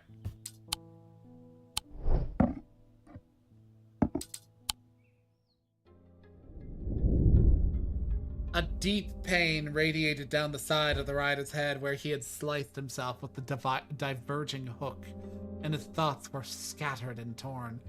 He could not see out of his left eye.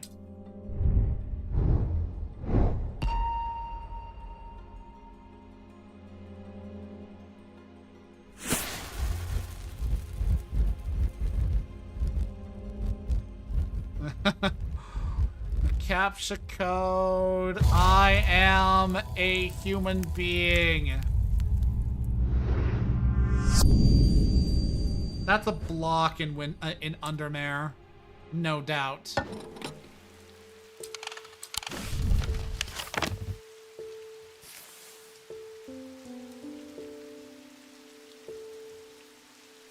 That is a block in Undermare viewed at an angle of about 45 degrees.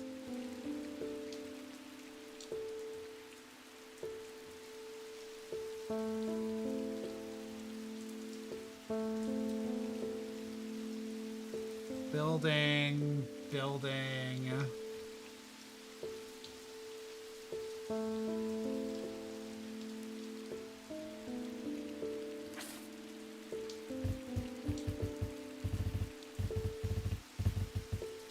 What looks like that? Because that is so clearly on the map.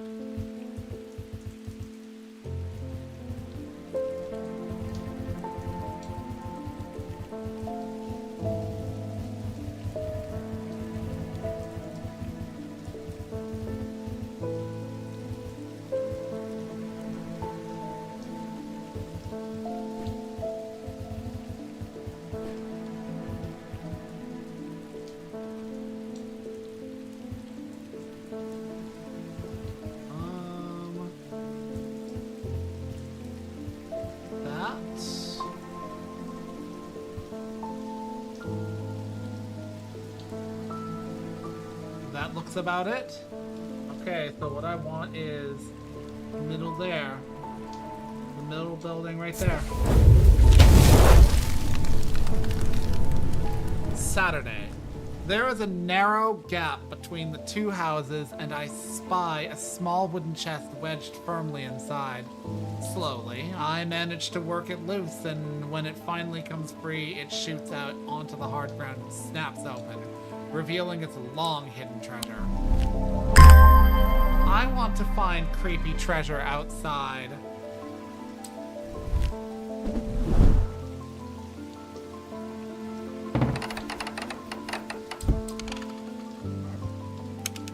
No. I thought it was kind of like the shape, but whatever. Glass filled with a blue liquid and a white hair. Silver with a silver stopper. Cold, still cold. Nothing to remark on. Seems to make the hairs stand up on the back of my neck.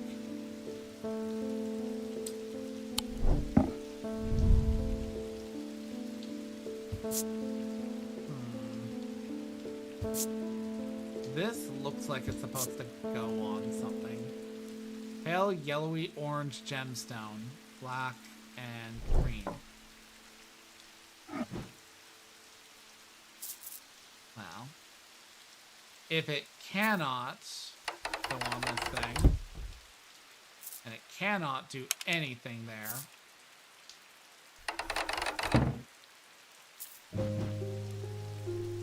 goes over with the other pendants. And this can go in here. Creepy hand thing. Wait. That symbol.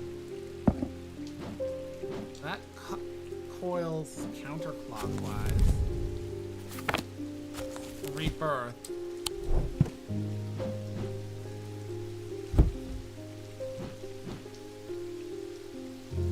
Still haven't figured out what that is, but whatever. Nor this. But whatever. Francesca Robertson. Good afternoon. No, morning. Sorry, I'm a little distracted. I'm Francesca Robertson, a doctor of sorts. I assume you heard about Mr. Hungerford. Seems to be the talk of the town already. I'm used to dealing with maladies of an occult nature, but black eyes are certainly unusual. I've heard of something like this before, but I don't see how it could be the same thing. Either way, I'm hopeful an evocant will have some effect. Have an evocant! Fuck. I was so sure that was an evocant. Ugh. Okay. Fine. So an evocant is stone and is not more than, let's go back to the drawing board. Weighs the same as a man's heart. Should not stray more than a hair from precisely 1 pound. The truth is a little less.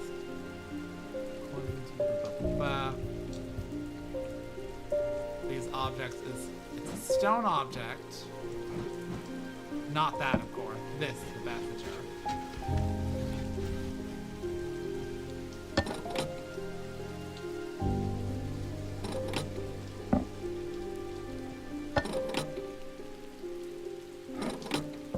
Yeah, those are not in any way object, you know, that exactly. That's not light, that's not heavy enough. That is a hair too light. That is the wrong symbolism, of course. What about you? What about you? That is perfectly exactly.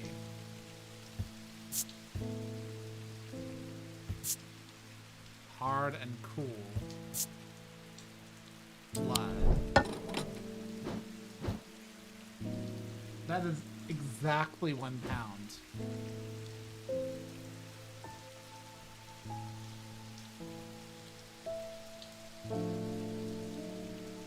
The truth is less. It says that so emphatically. Okay, that's got a bunch of symbols on that, actually. Bring you down here. That's got the rebirth symbol tied into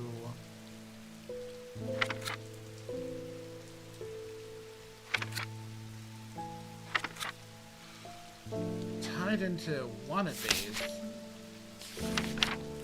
Looks like it's connected to summer.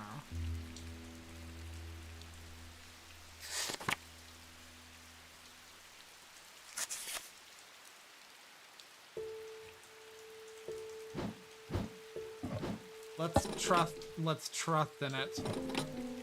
No, go. There we go.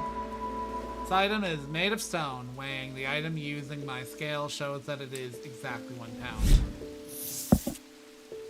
Daedalus link. A Daedalus link is a powerful object capable of producing a levitation field. The field is extremely fragile, however, so it would be prudent not to take risks. These items are surprisingly light in weight. The designs vary, but they might point to some facet of flight. A feather or the wings of a bird or insect, for example. Surprisingly light.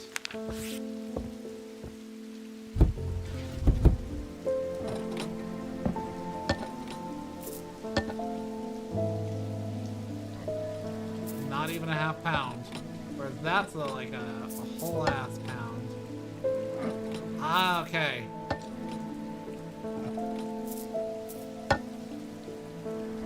That barely disturbs anything. I believe that is a Daedalus link now.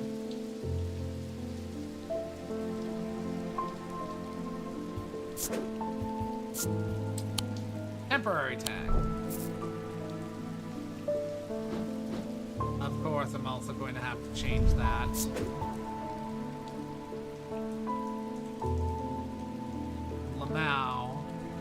Lamau, no idea.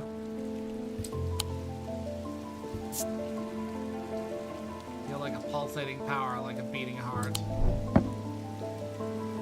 Meanwhile, where was that?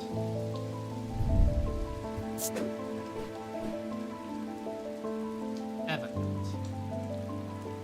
We got a symbol for healing.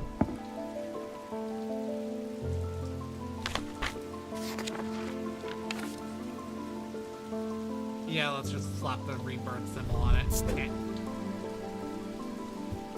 Icon.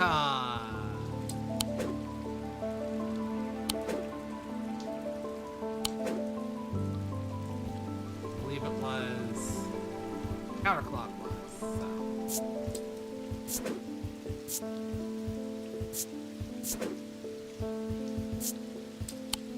Bluebell Indigo.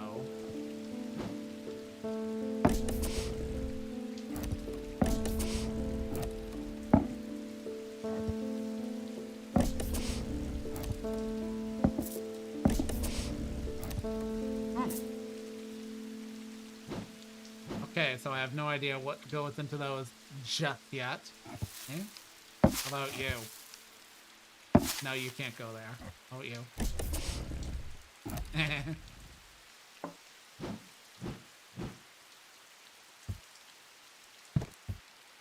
Anyways, you go back up here.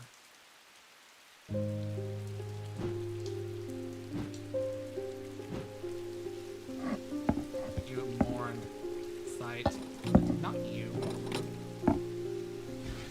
Put you off to the side. Yeah, keep that closed. That's gross.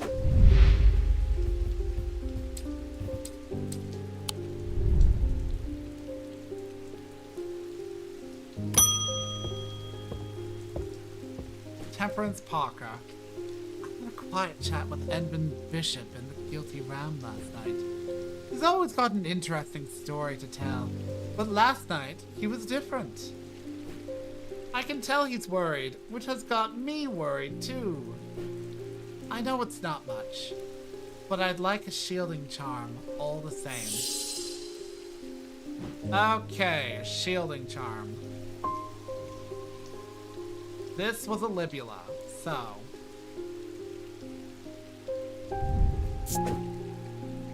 Nix the question mark.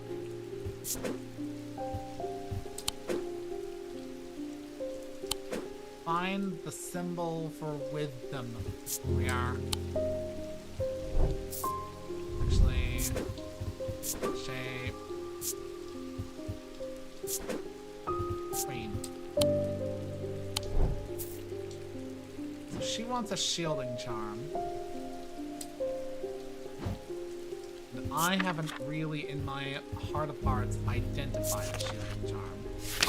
Actually, let's first and foremost take a look at the Daedalus heal link.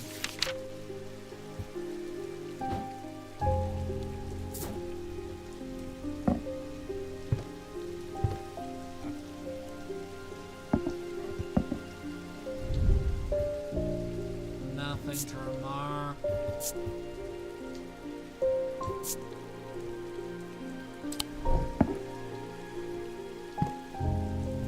see, their designs vary, but they might point to some facet of light.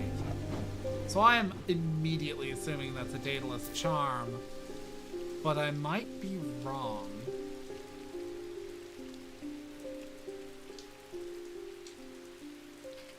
Oh, wait.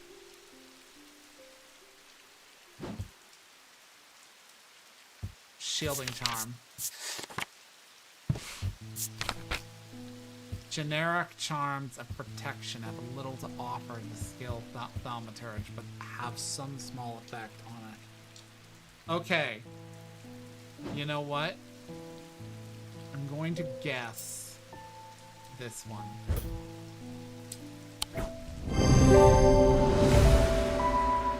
My guess was right!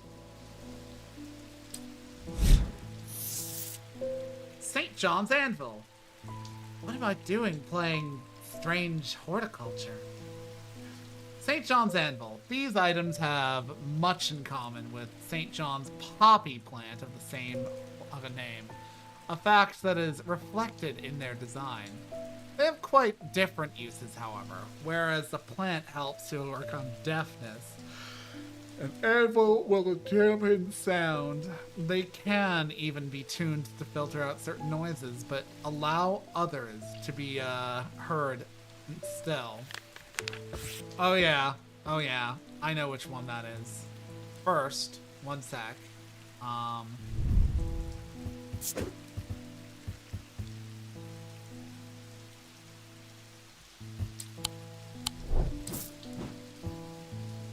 Oh, this one? The circular pendant with, like the ethereal key looks like the circular pendant with the gems. Huh. Thanks for the shout. Oh, yeah, sorry. Probably down here.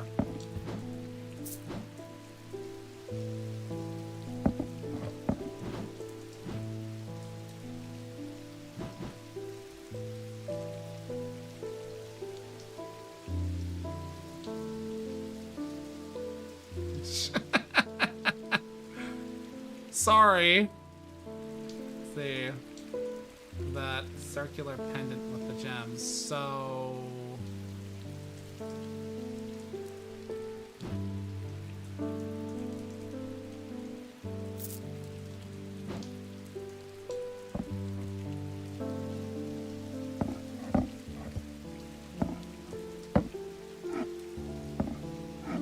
I mean, they look similar.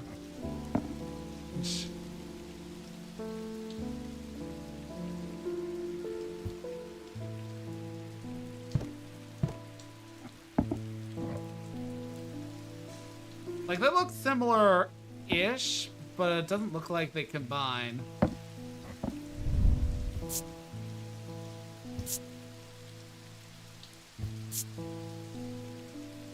If they're supposed to, it doesn't look like it wants to combine.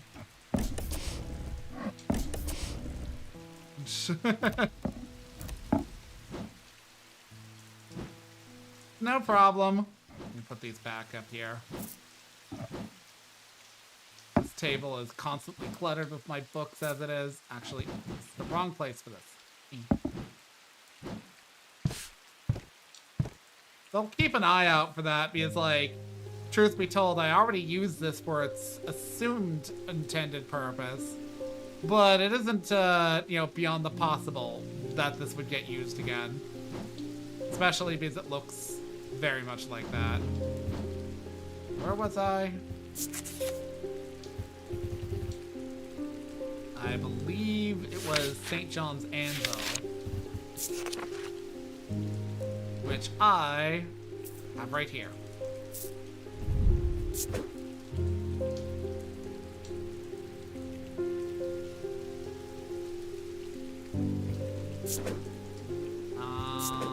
I don't have a symbol for this. Oh, that's... There we go. That's better framing. And also... color... I mean, I don't have a yellow or anything. That's as close as it gets. Whatever, I'll keep it green. Whatever. Hugh Langston. There's something I wanted to show you. I didn't like the look of it, so I left it where I found it. What if it's cursed? It was hanging behind an old shed, all overgrown with ivy. Let me draw a quick map for you.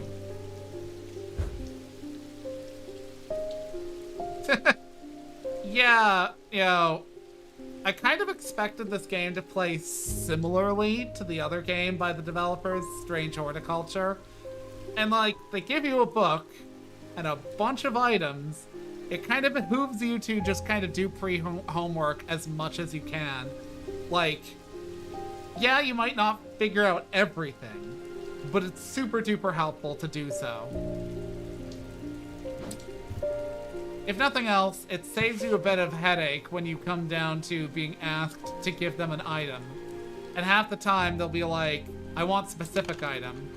Or they'll even say, I want item, but by different name. And, like, you'll only really know what they're referring to if you cursor through the book and be like, I have item diagnosed. But they listed it by either it's, like, medical name in Strange Horticulture or by, like, a colloquial phrase. Let me see this. Oh, that's tiny. Looks like a pond behind the church.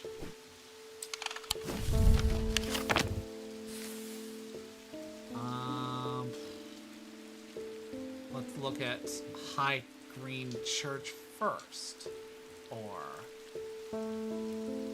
No, that ain't it. Not really feeling that road up there by the church either.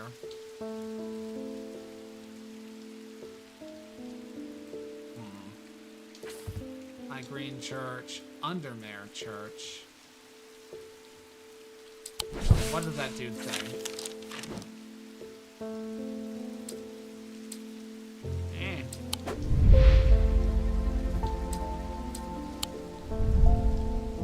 I don't remember if there's a way to just look back at things that were just said. Oh, whatever. Explore.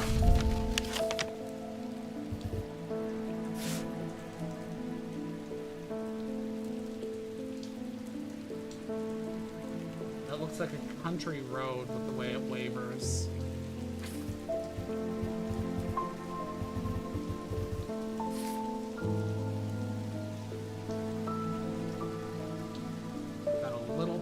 Beside it.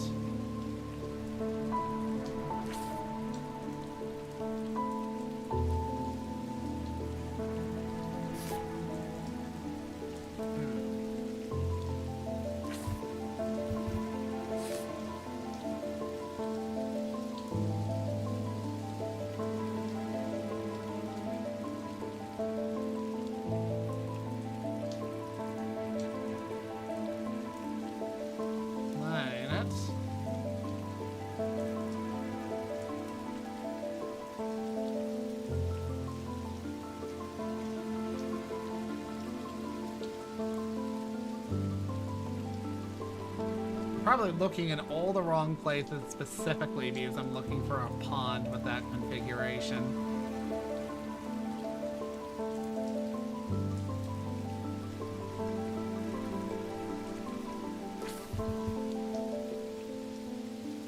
That might be it. But don't got anything near it.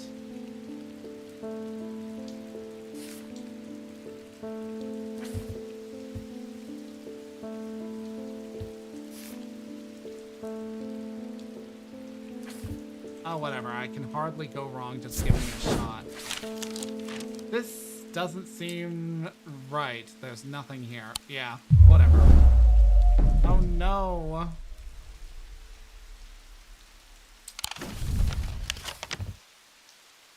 Whatever. At least I don't have to water plants. Ha!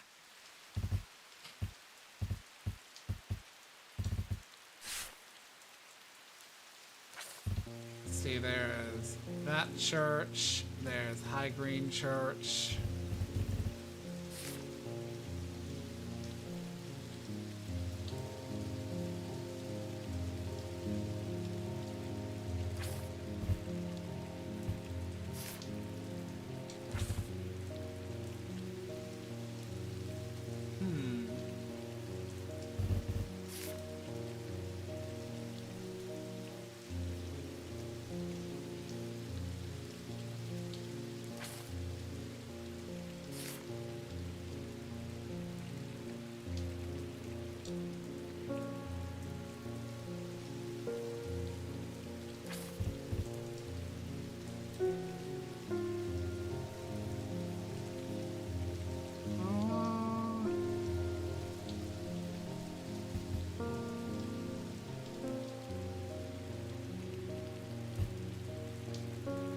Oh. You know, actually, that's where it might be. Yeah. I was like, actually, how accurate is this map supposed to be relative to what the dude drew? Yeah, actually, right there. The shed is actually a wooden summer house that looks out over the pond, but it's clear that it hasn't been used in some time. Thick brambles claw their way up, and over one side of the structure, and ivy covers the rest in a mottled green cloak. I find what I'm looking for to the rear. Parts of the ivy have been torn away recently, revealing an amulet hanging from a rusted nail. Something else catches my eye as I reach for it, and I notice that there is another pendant hanging next to it, almost completely hidden. by the ivy.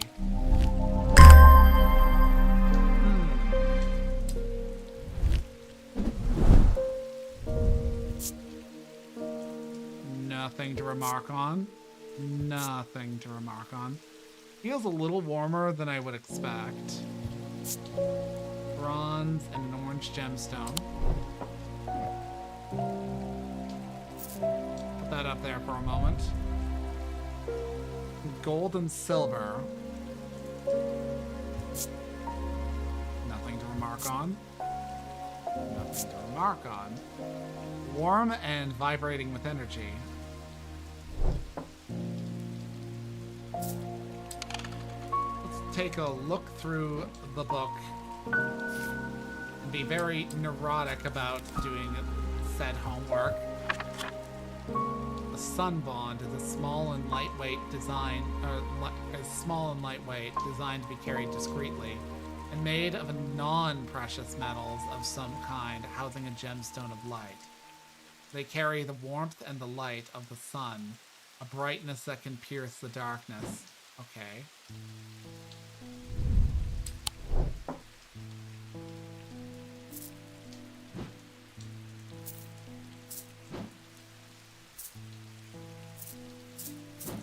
Okay, so this is light. I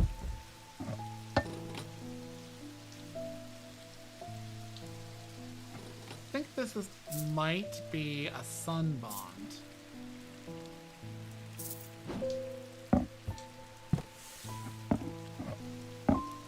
Can't really tell.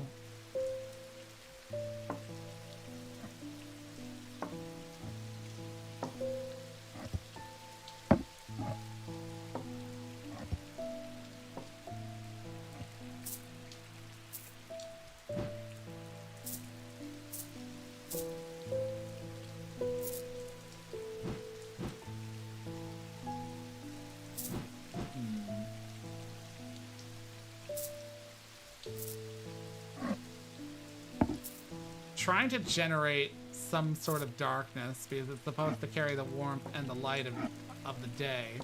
But whatever, it said it's warm to the touch.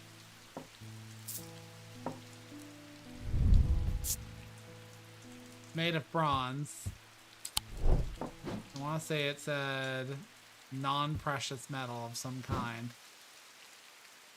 So I would say that's sun bond. In pure hypothetical. Sun bond. Give you sun.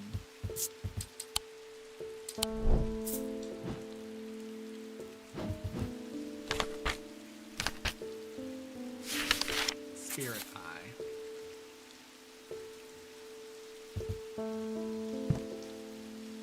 There are some who stay away from spirit eyes, believing them to be a window into a world that should not be.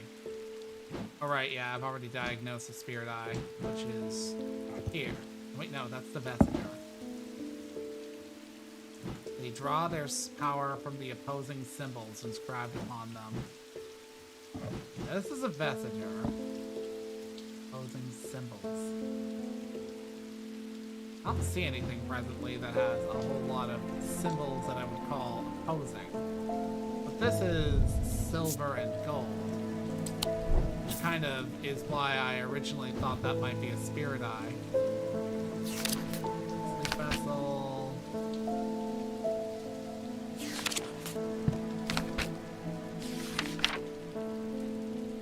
I haven't found anything that specifically said to me the silent breath. Shin. Project the best. Do we have anything that looks like it's made from like bone or ivory or wood?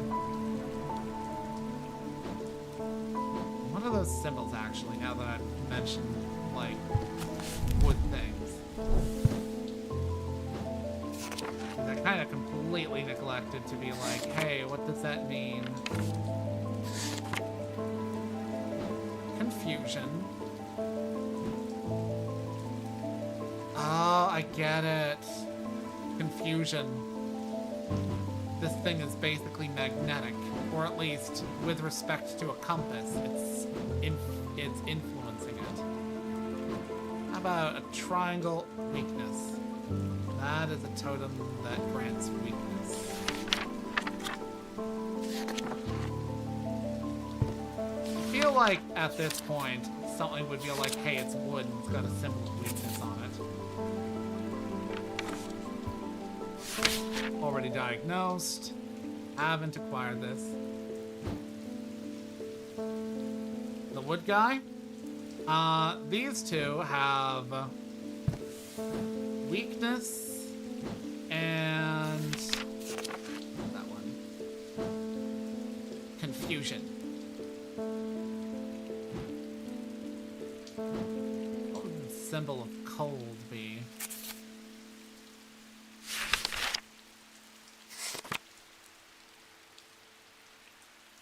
Cold. Triangle and a downward line.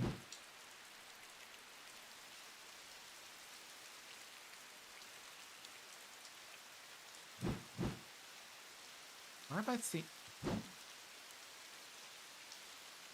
That is the symbol of cold.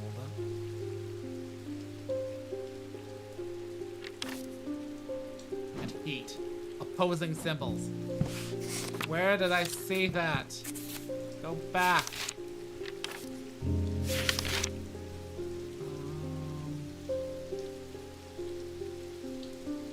The thing here, somewhere, is Spirit Eye. There's some who believe, draw their power from the opposing symbols inscribed on them. We believe them to be a window into... This is a Spirit Eye, I think. Now, I don't know how to harness it just yet. Possibly. Maybe. Spirit Eye? If I'm not certain, I just slap a question mark on it. I just need to do my due diligence and remember that I've slapped a question mark on it. Otherwise, I confuse myself. Wood. The symbol for hot and cold.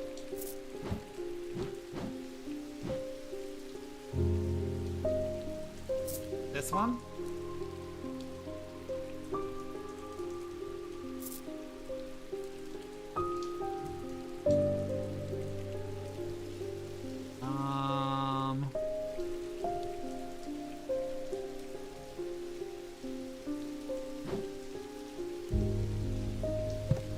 I'm not seeing anything specifically.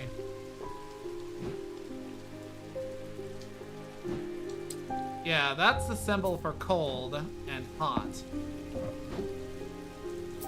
Hot is the circle and the line with the two hash marks. Yep.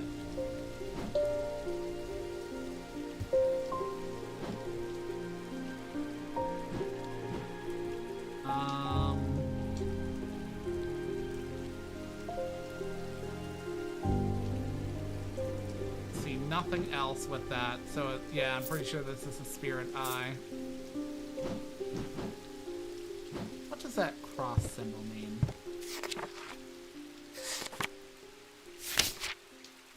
Vinegar. This is vinegar, or at least it has a strong odor, and when I shake it, it rattles. So what's being stored in vinegar?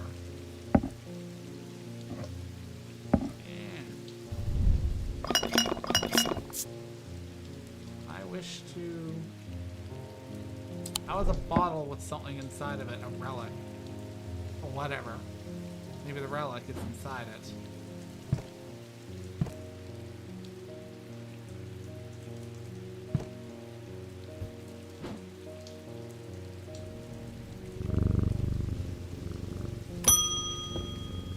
That's enough homework. Let's move on. Verona Green. Eli's picked a bad time to leave Undermere.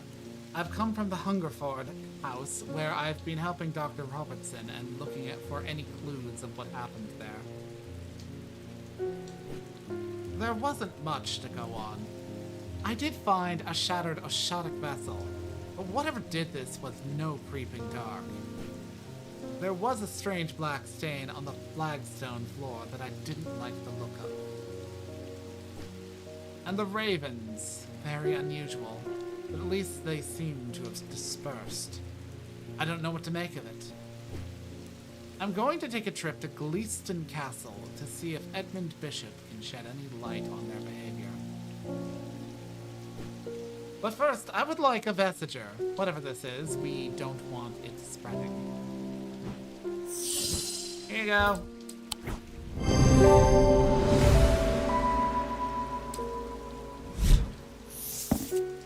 Moonstone Guardian. The banishment of Hobbs Fear and Noctic Sight. These tend to take the form of a comforting guardian. Comforting guardian.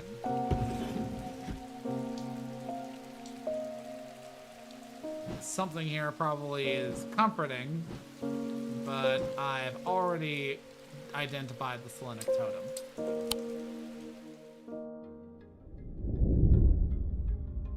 2 days earlier, the rider and his fellow adventurer were deep underground exploring the tunnels below the Kirkhead Tower. When they made a discovery, their elation at their find would soon turn to horror.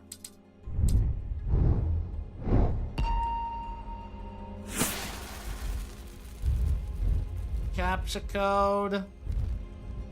I am a human being.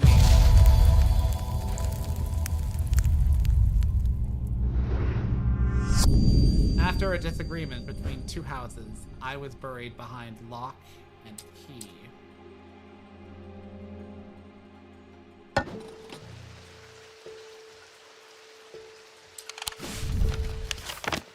Lock and key. So lock house is 7. Where is 7 on here? Right here. Okay, so right here.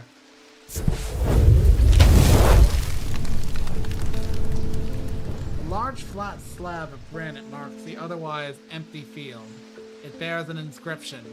On this spot in the year 1813, Arthur Key did shoot and kill the beloved horse of Wellington Lock. Buried at the foot of the slab, I find an unlocked chest containing a handful of legal documents, as well as a pistol and another item that catches my attention.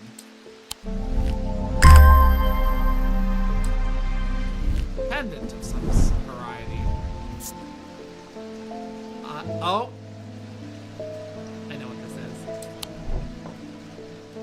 is. Bringing you down here. Where are you? Where are you? Ares Remnant.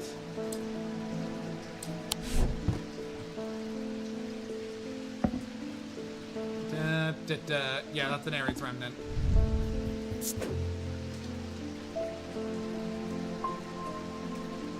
Remnant.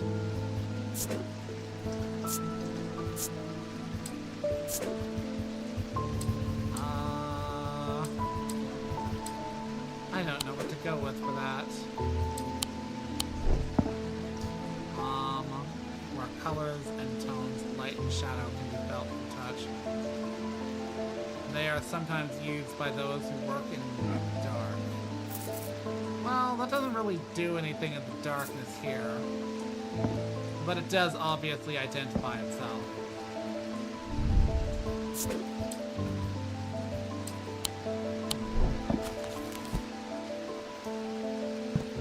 You know what? The symbol for light. There we are.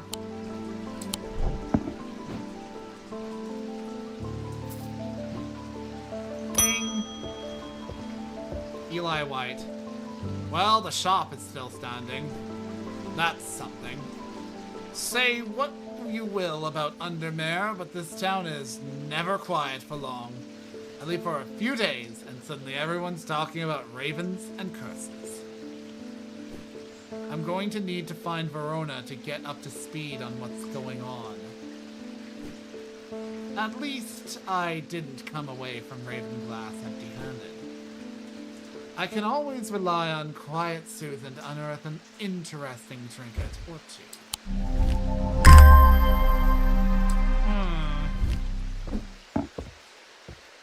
Thought you told me not to touch anything. Ah! Green porcelain, pinkish gemstones, white feathers. Smooth, soft. It has a smell like a rotten egg.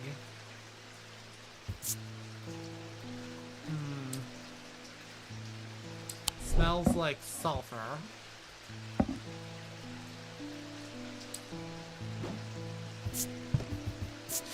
I got anything in this book that would suggest something that smells like sulfur. It's not a lamb siphon, because I'm pretty sure that's made of sheep snap. I already feel like I've identified these.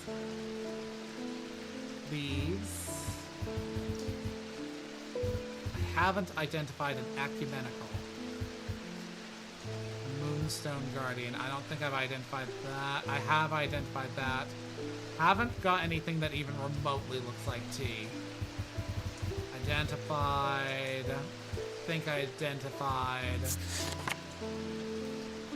And a superstition. Simple objects made by sailors and fishermen to keep their boats safe. But with the help of the old thaumaturges, they became something more, and many lives were saved. So, something nautical, likely made of bone or stone, and probably not that complicated.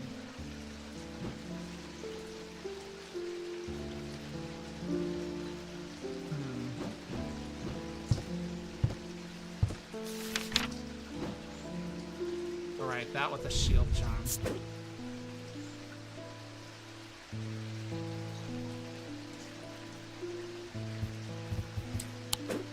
Symbol for protection.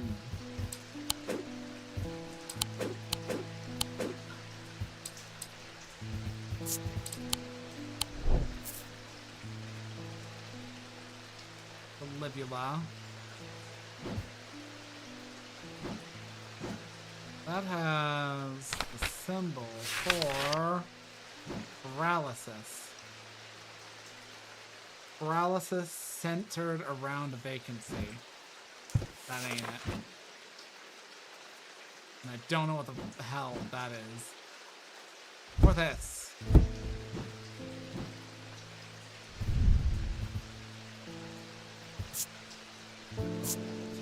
Warm, hard, and cool.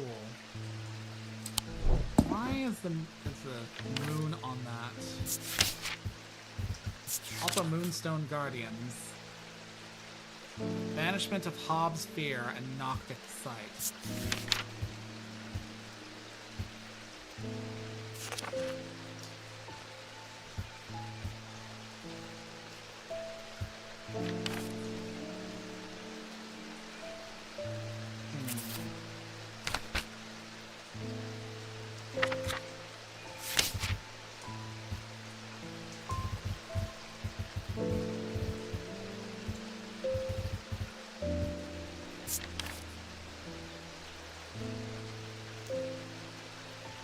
Of a comforting guardian.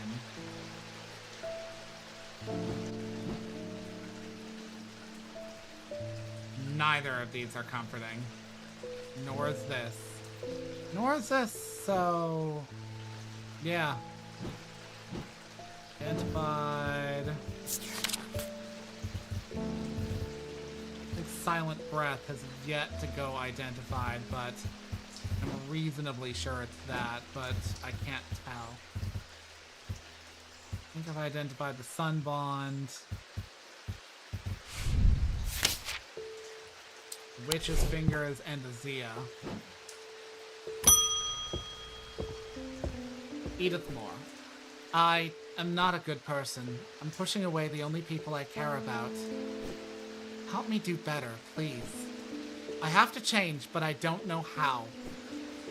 What do you have that can help me banish my inner demons and make the changes stick this time? Well, I'm pretty sure it's a horned shackle.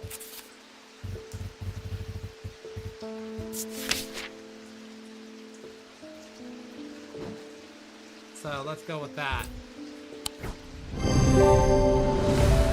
Take 2 and call me in the morning.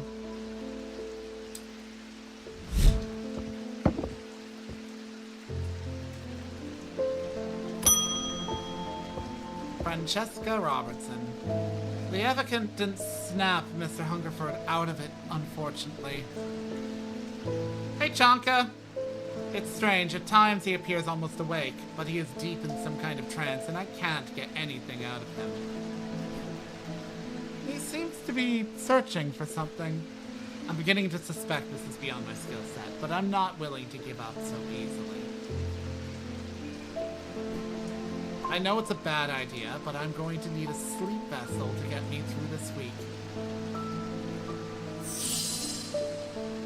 Okay, so the sleep vessel is a thing that I have not quite identified yet, and I'm pretty sure that's the Sextrum, so... Sleep vessel... 6 points are said to represent the 6 thalamic disciplines. Selenic, Daedric, or Dradic, Noctic, Diurnic, Wixic, and Nentic. They help people to stay awake beyond any natural limits by storing their fatigue over time in repeated use. And repeated use, they become more and more difficult to handle, as though the undreamed nightmares within are beginning to seep out. So a 6-pointed vessel that contains shit. That ain't it.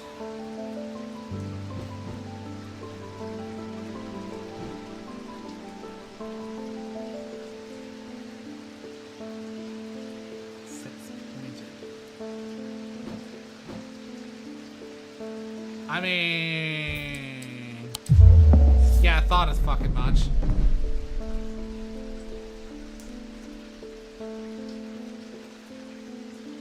It's like one of those cases where you, like, think to go against an answer you already gave on a test, and then you get the test back and find out that you were bloody fucking wrong.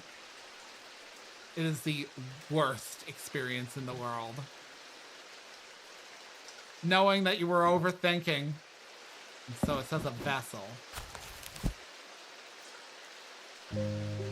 6 points of a sleep vessel.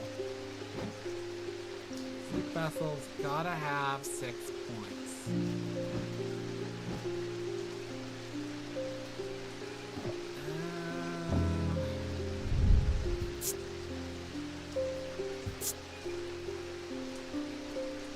I mean, this is a vessel, but it don't got points.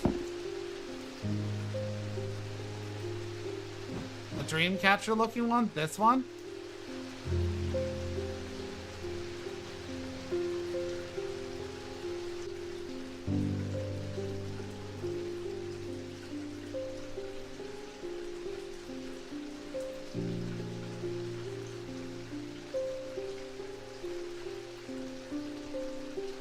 Because I'm not really sure. That don't got 6 points. That don't got 6 points. This is an Ossic ring, and I don't think I'd want to slap that on a person. I already gave a dude an Ossic ring and he seemed a bit unhinged. This is pretty sure a Zia.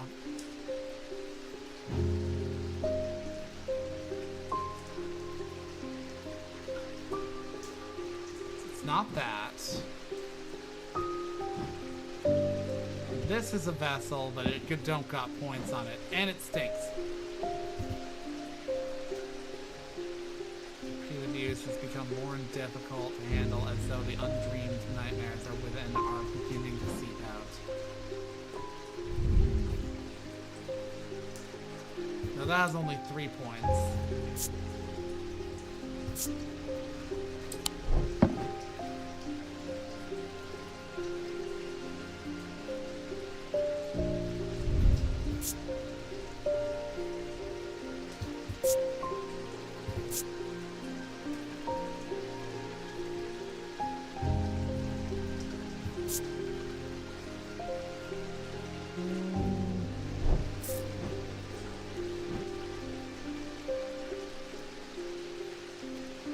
I must have it, and therefore it must be in my mouth. They wouldn't bring it up if I hadn't gotten it somehow.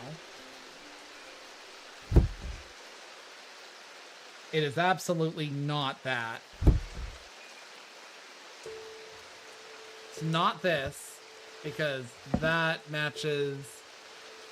I mean, I guess that... I'm about to get negative points. Ha!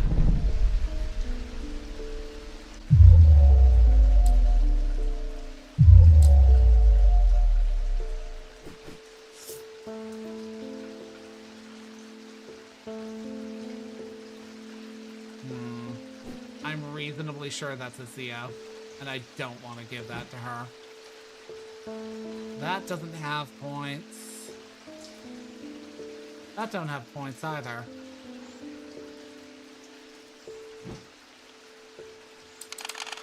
I've gone to all the things, haven't I?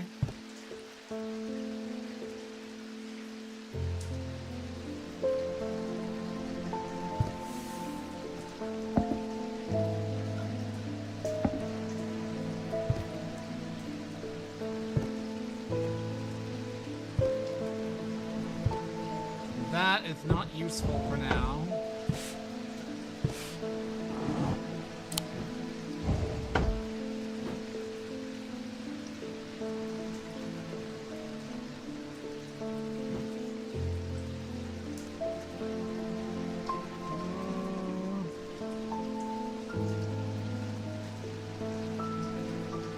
That was not pointed.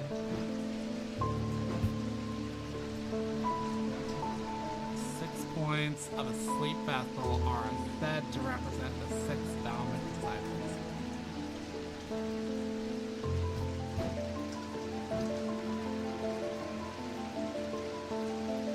The one downside of doing all your homework is that it's a very real possibility. I've picked something and been like, this is clearly this, and then discount it whenever it comes time to, you know, question that later.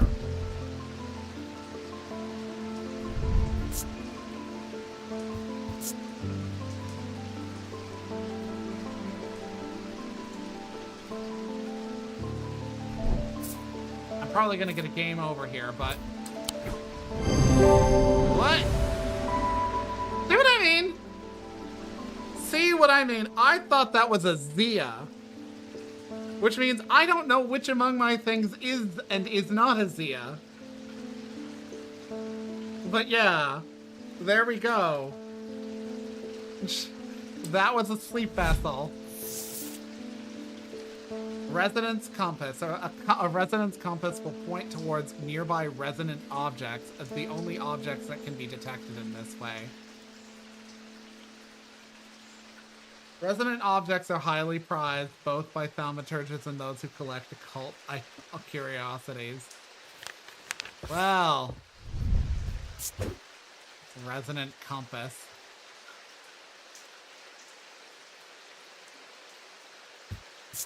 I'll just give it a round. Yeah, like a compass.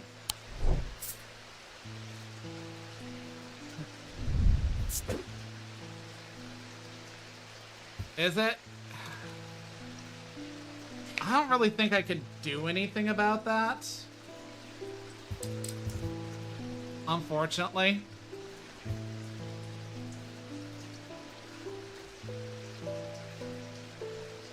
Oh, joy. I just noticed my, one sec.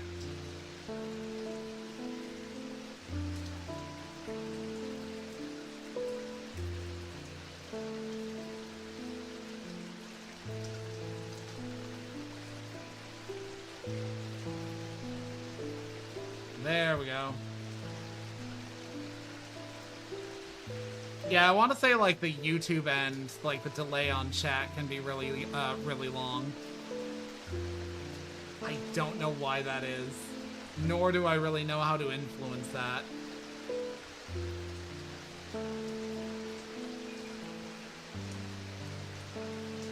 It's a symbol for sleep.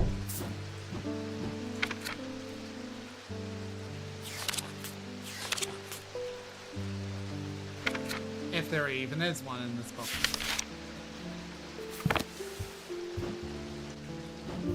Wait, if I've identified that, then I should really do a cursory glance. Zia. Warned about the neck to place them closer to the heart, these innocent-looking items instill a sense of fear and paranoia. They can be difficult to be removed. They are made of a single material. Why? They are made of any single material except wood or clay. They typically have no symbol or other writings upon their surface. No symbol or other writings upon their surface. So that could be a Zia.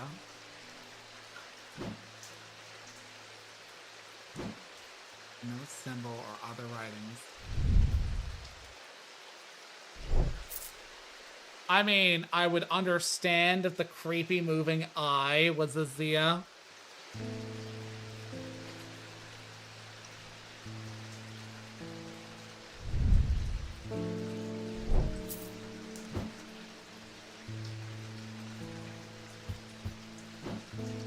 But that doesn't really fulfill the innocent-looking item part. I should move you over here.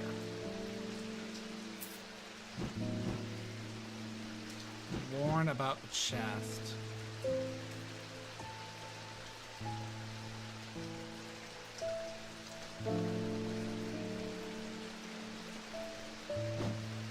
Fear and paranoia.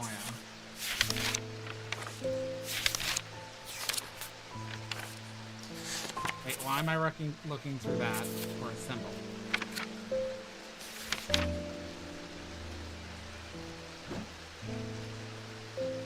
That is hypnosis. I think that's a shimmer. Then again, I could be wrong. It looks like a thing that slots on armor. Whatever. Althea O'Shea. Many years ago, I owned a silent breath, but it was already old when I inherited it, and its power died soon after. It's about time I replaced it.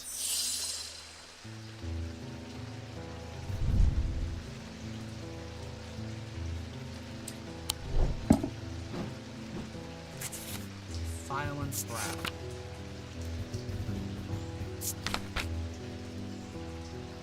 Contains a small token taken from a living white stag. You know what? I hadn't thought to say this was a silent breath, but I'm going to assume it's a silent breath. Let's go with that. Wait, no, that one.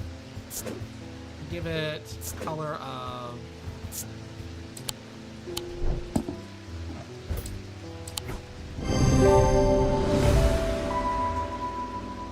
The item features a white hair, a potential trophy from a white stag. On closer inspection, my senses come alive. Elvastone. Elvastone can be used to relieve the discomfort caused by otherwise incurable ailments such as paralysis or burning blood. The planetary... What's wrong? I'm doing fine, Fel, but why are you asking if I'm okay?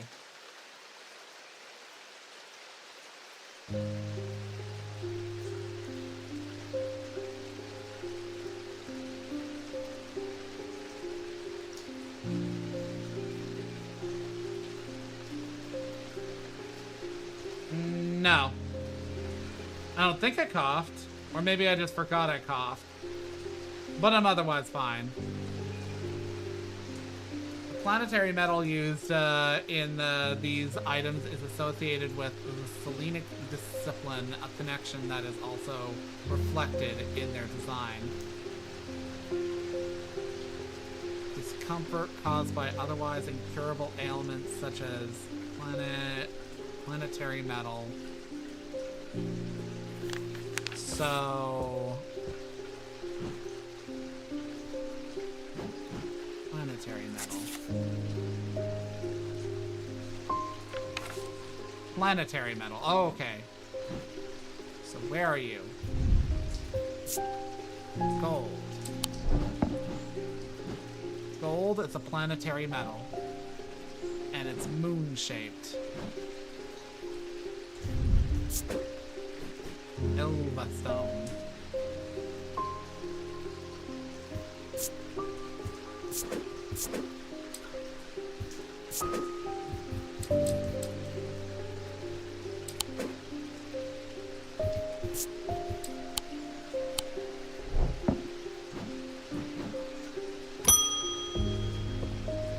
Rufus Shelley.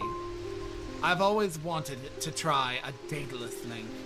I have a personal interest in the celestial branch, so I'm not completely new to such things, nor am I ignorant to the risks. And now I have a good reason for it. I need to take care of some roof repairs, and this would seem the safest way to approach it. Well, I'm going to assume it's this.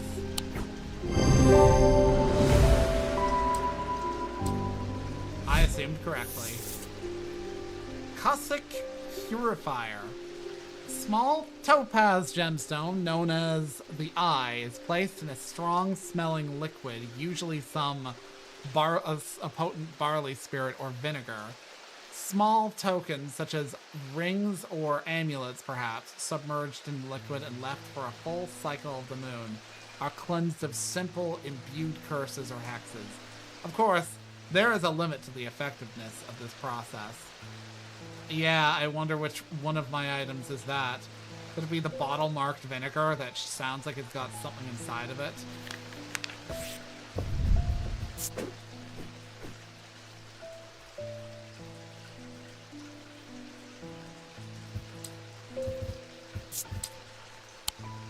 Actually, is that as green as the label gets? Yeah, I'd say so.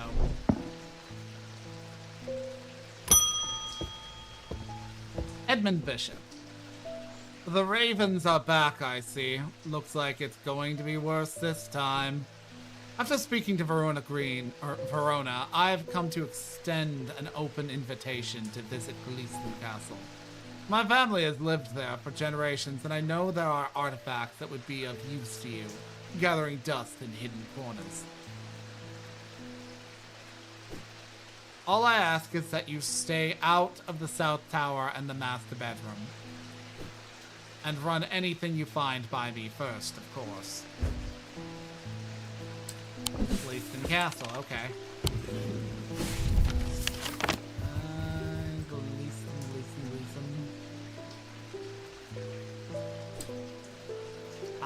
Oh. Only just realized, South Tower and master bedroom. Don't go in the South Tower or master bedroom. Okay. Mars in winter, rising in summer. I have no idea what that means just yet. I believe this is the South Tower. Oh wait, no, this is north.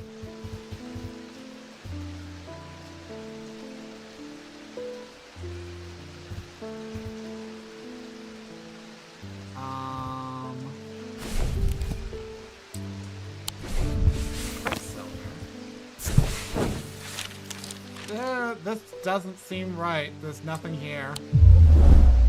Oh no.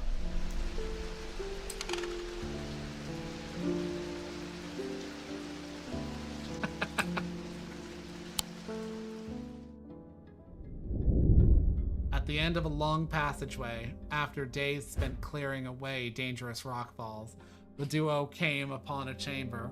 In it they found a small stone tomb, too small to contain human remains.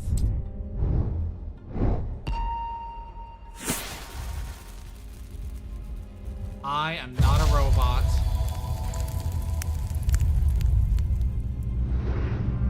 And it's such a tiny choice. Okay, so once again, I'm viewing stuff at a 45-degree angle, there's abouts.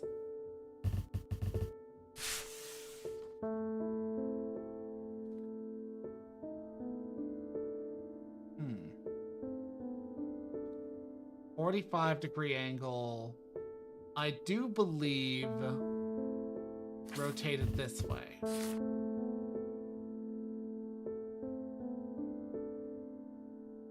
So it would actually be with its back towards the south.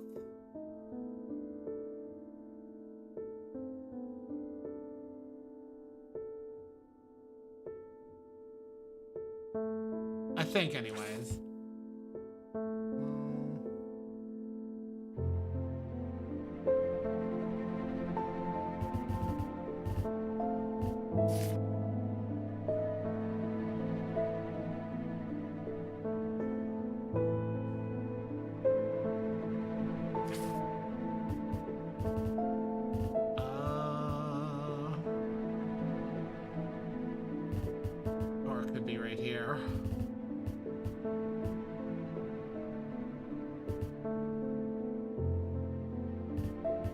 That would be fitting. This was a mistake. Oh well. Back to the drawing board.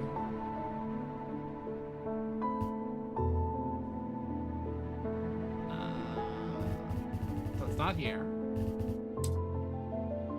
I'm looking for a proper building shaped like this. I sincerely doubt there's a building that large on here, though.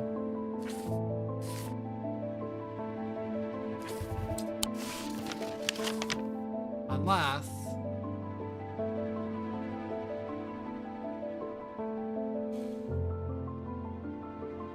Yeah, actually, yeah, the unless is the major part. I was going about that so wrong. Sometimes I am so stupid. A portrait of some dead lord eyes me suspiciously as I enter the room and start absent-mindedly opening drawers. The room is cold and austere, and I'm about to leave when I spot a crate under the chest of drawers. This could be something.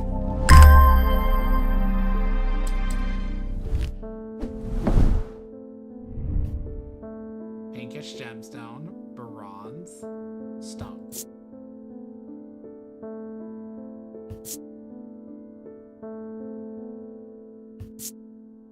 Cold, warm, cold and smooth.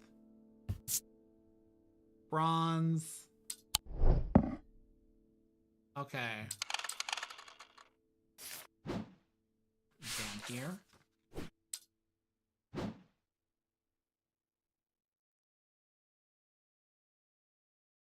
Yeah.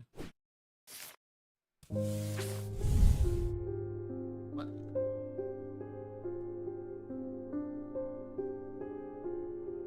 When did I receive this?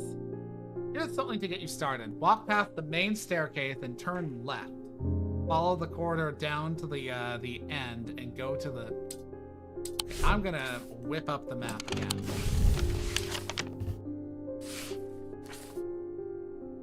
Walk past the main staircase, turn left, follow the corridor down to the end.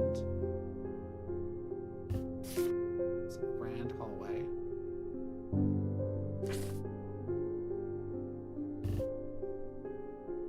Down to the end and go through the door on the left.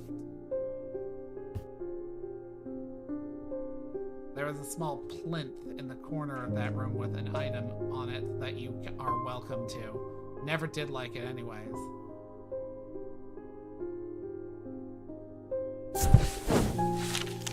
Plinth is not hard to spot in the corner of the room next to the small writing desk. A glass jar houses the object mentioned in Edmund's notes. As I gather the item and turn to leave, my eye is drawn to a green book on the desk. The author's name is of particular interest. Pick it up and find Edmund on the way out, and who encourages me to take it with me.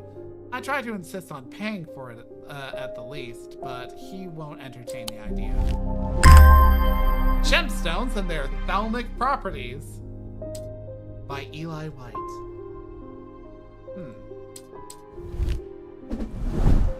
I am loving the additional stuff. However, I'm kind of at time, so I'm actually going to find myself somebody to raid on the Twitch end of things and see about getting myself some food. I will raid. You know what? I haven't raided Gallant JVT in a bit. / raid Gallant JVT. He's a cool guy, really into Sentai heroes and Kamen Rider, and he rocks the pompadour. So yeah, hope you enjoy him. I will be back tomorrow with Marshall Beaumont playing Jump Space, I think it was called, with my chums at about 2 p.m. Pacific. But until then, I've been Paladin Ashe, and I am signing off. Ciao.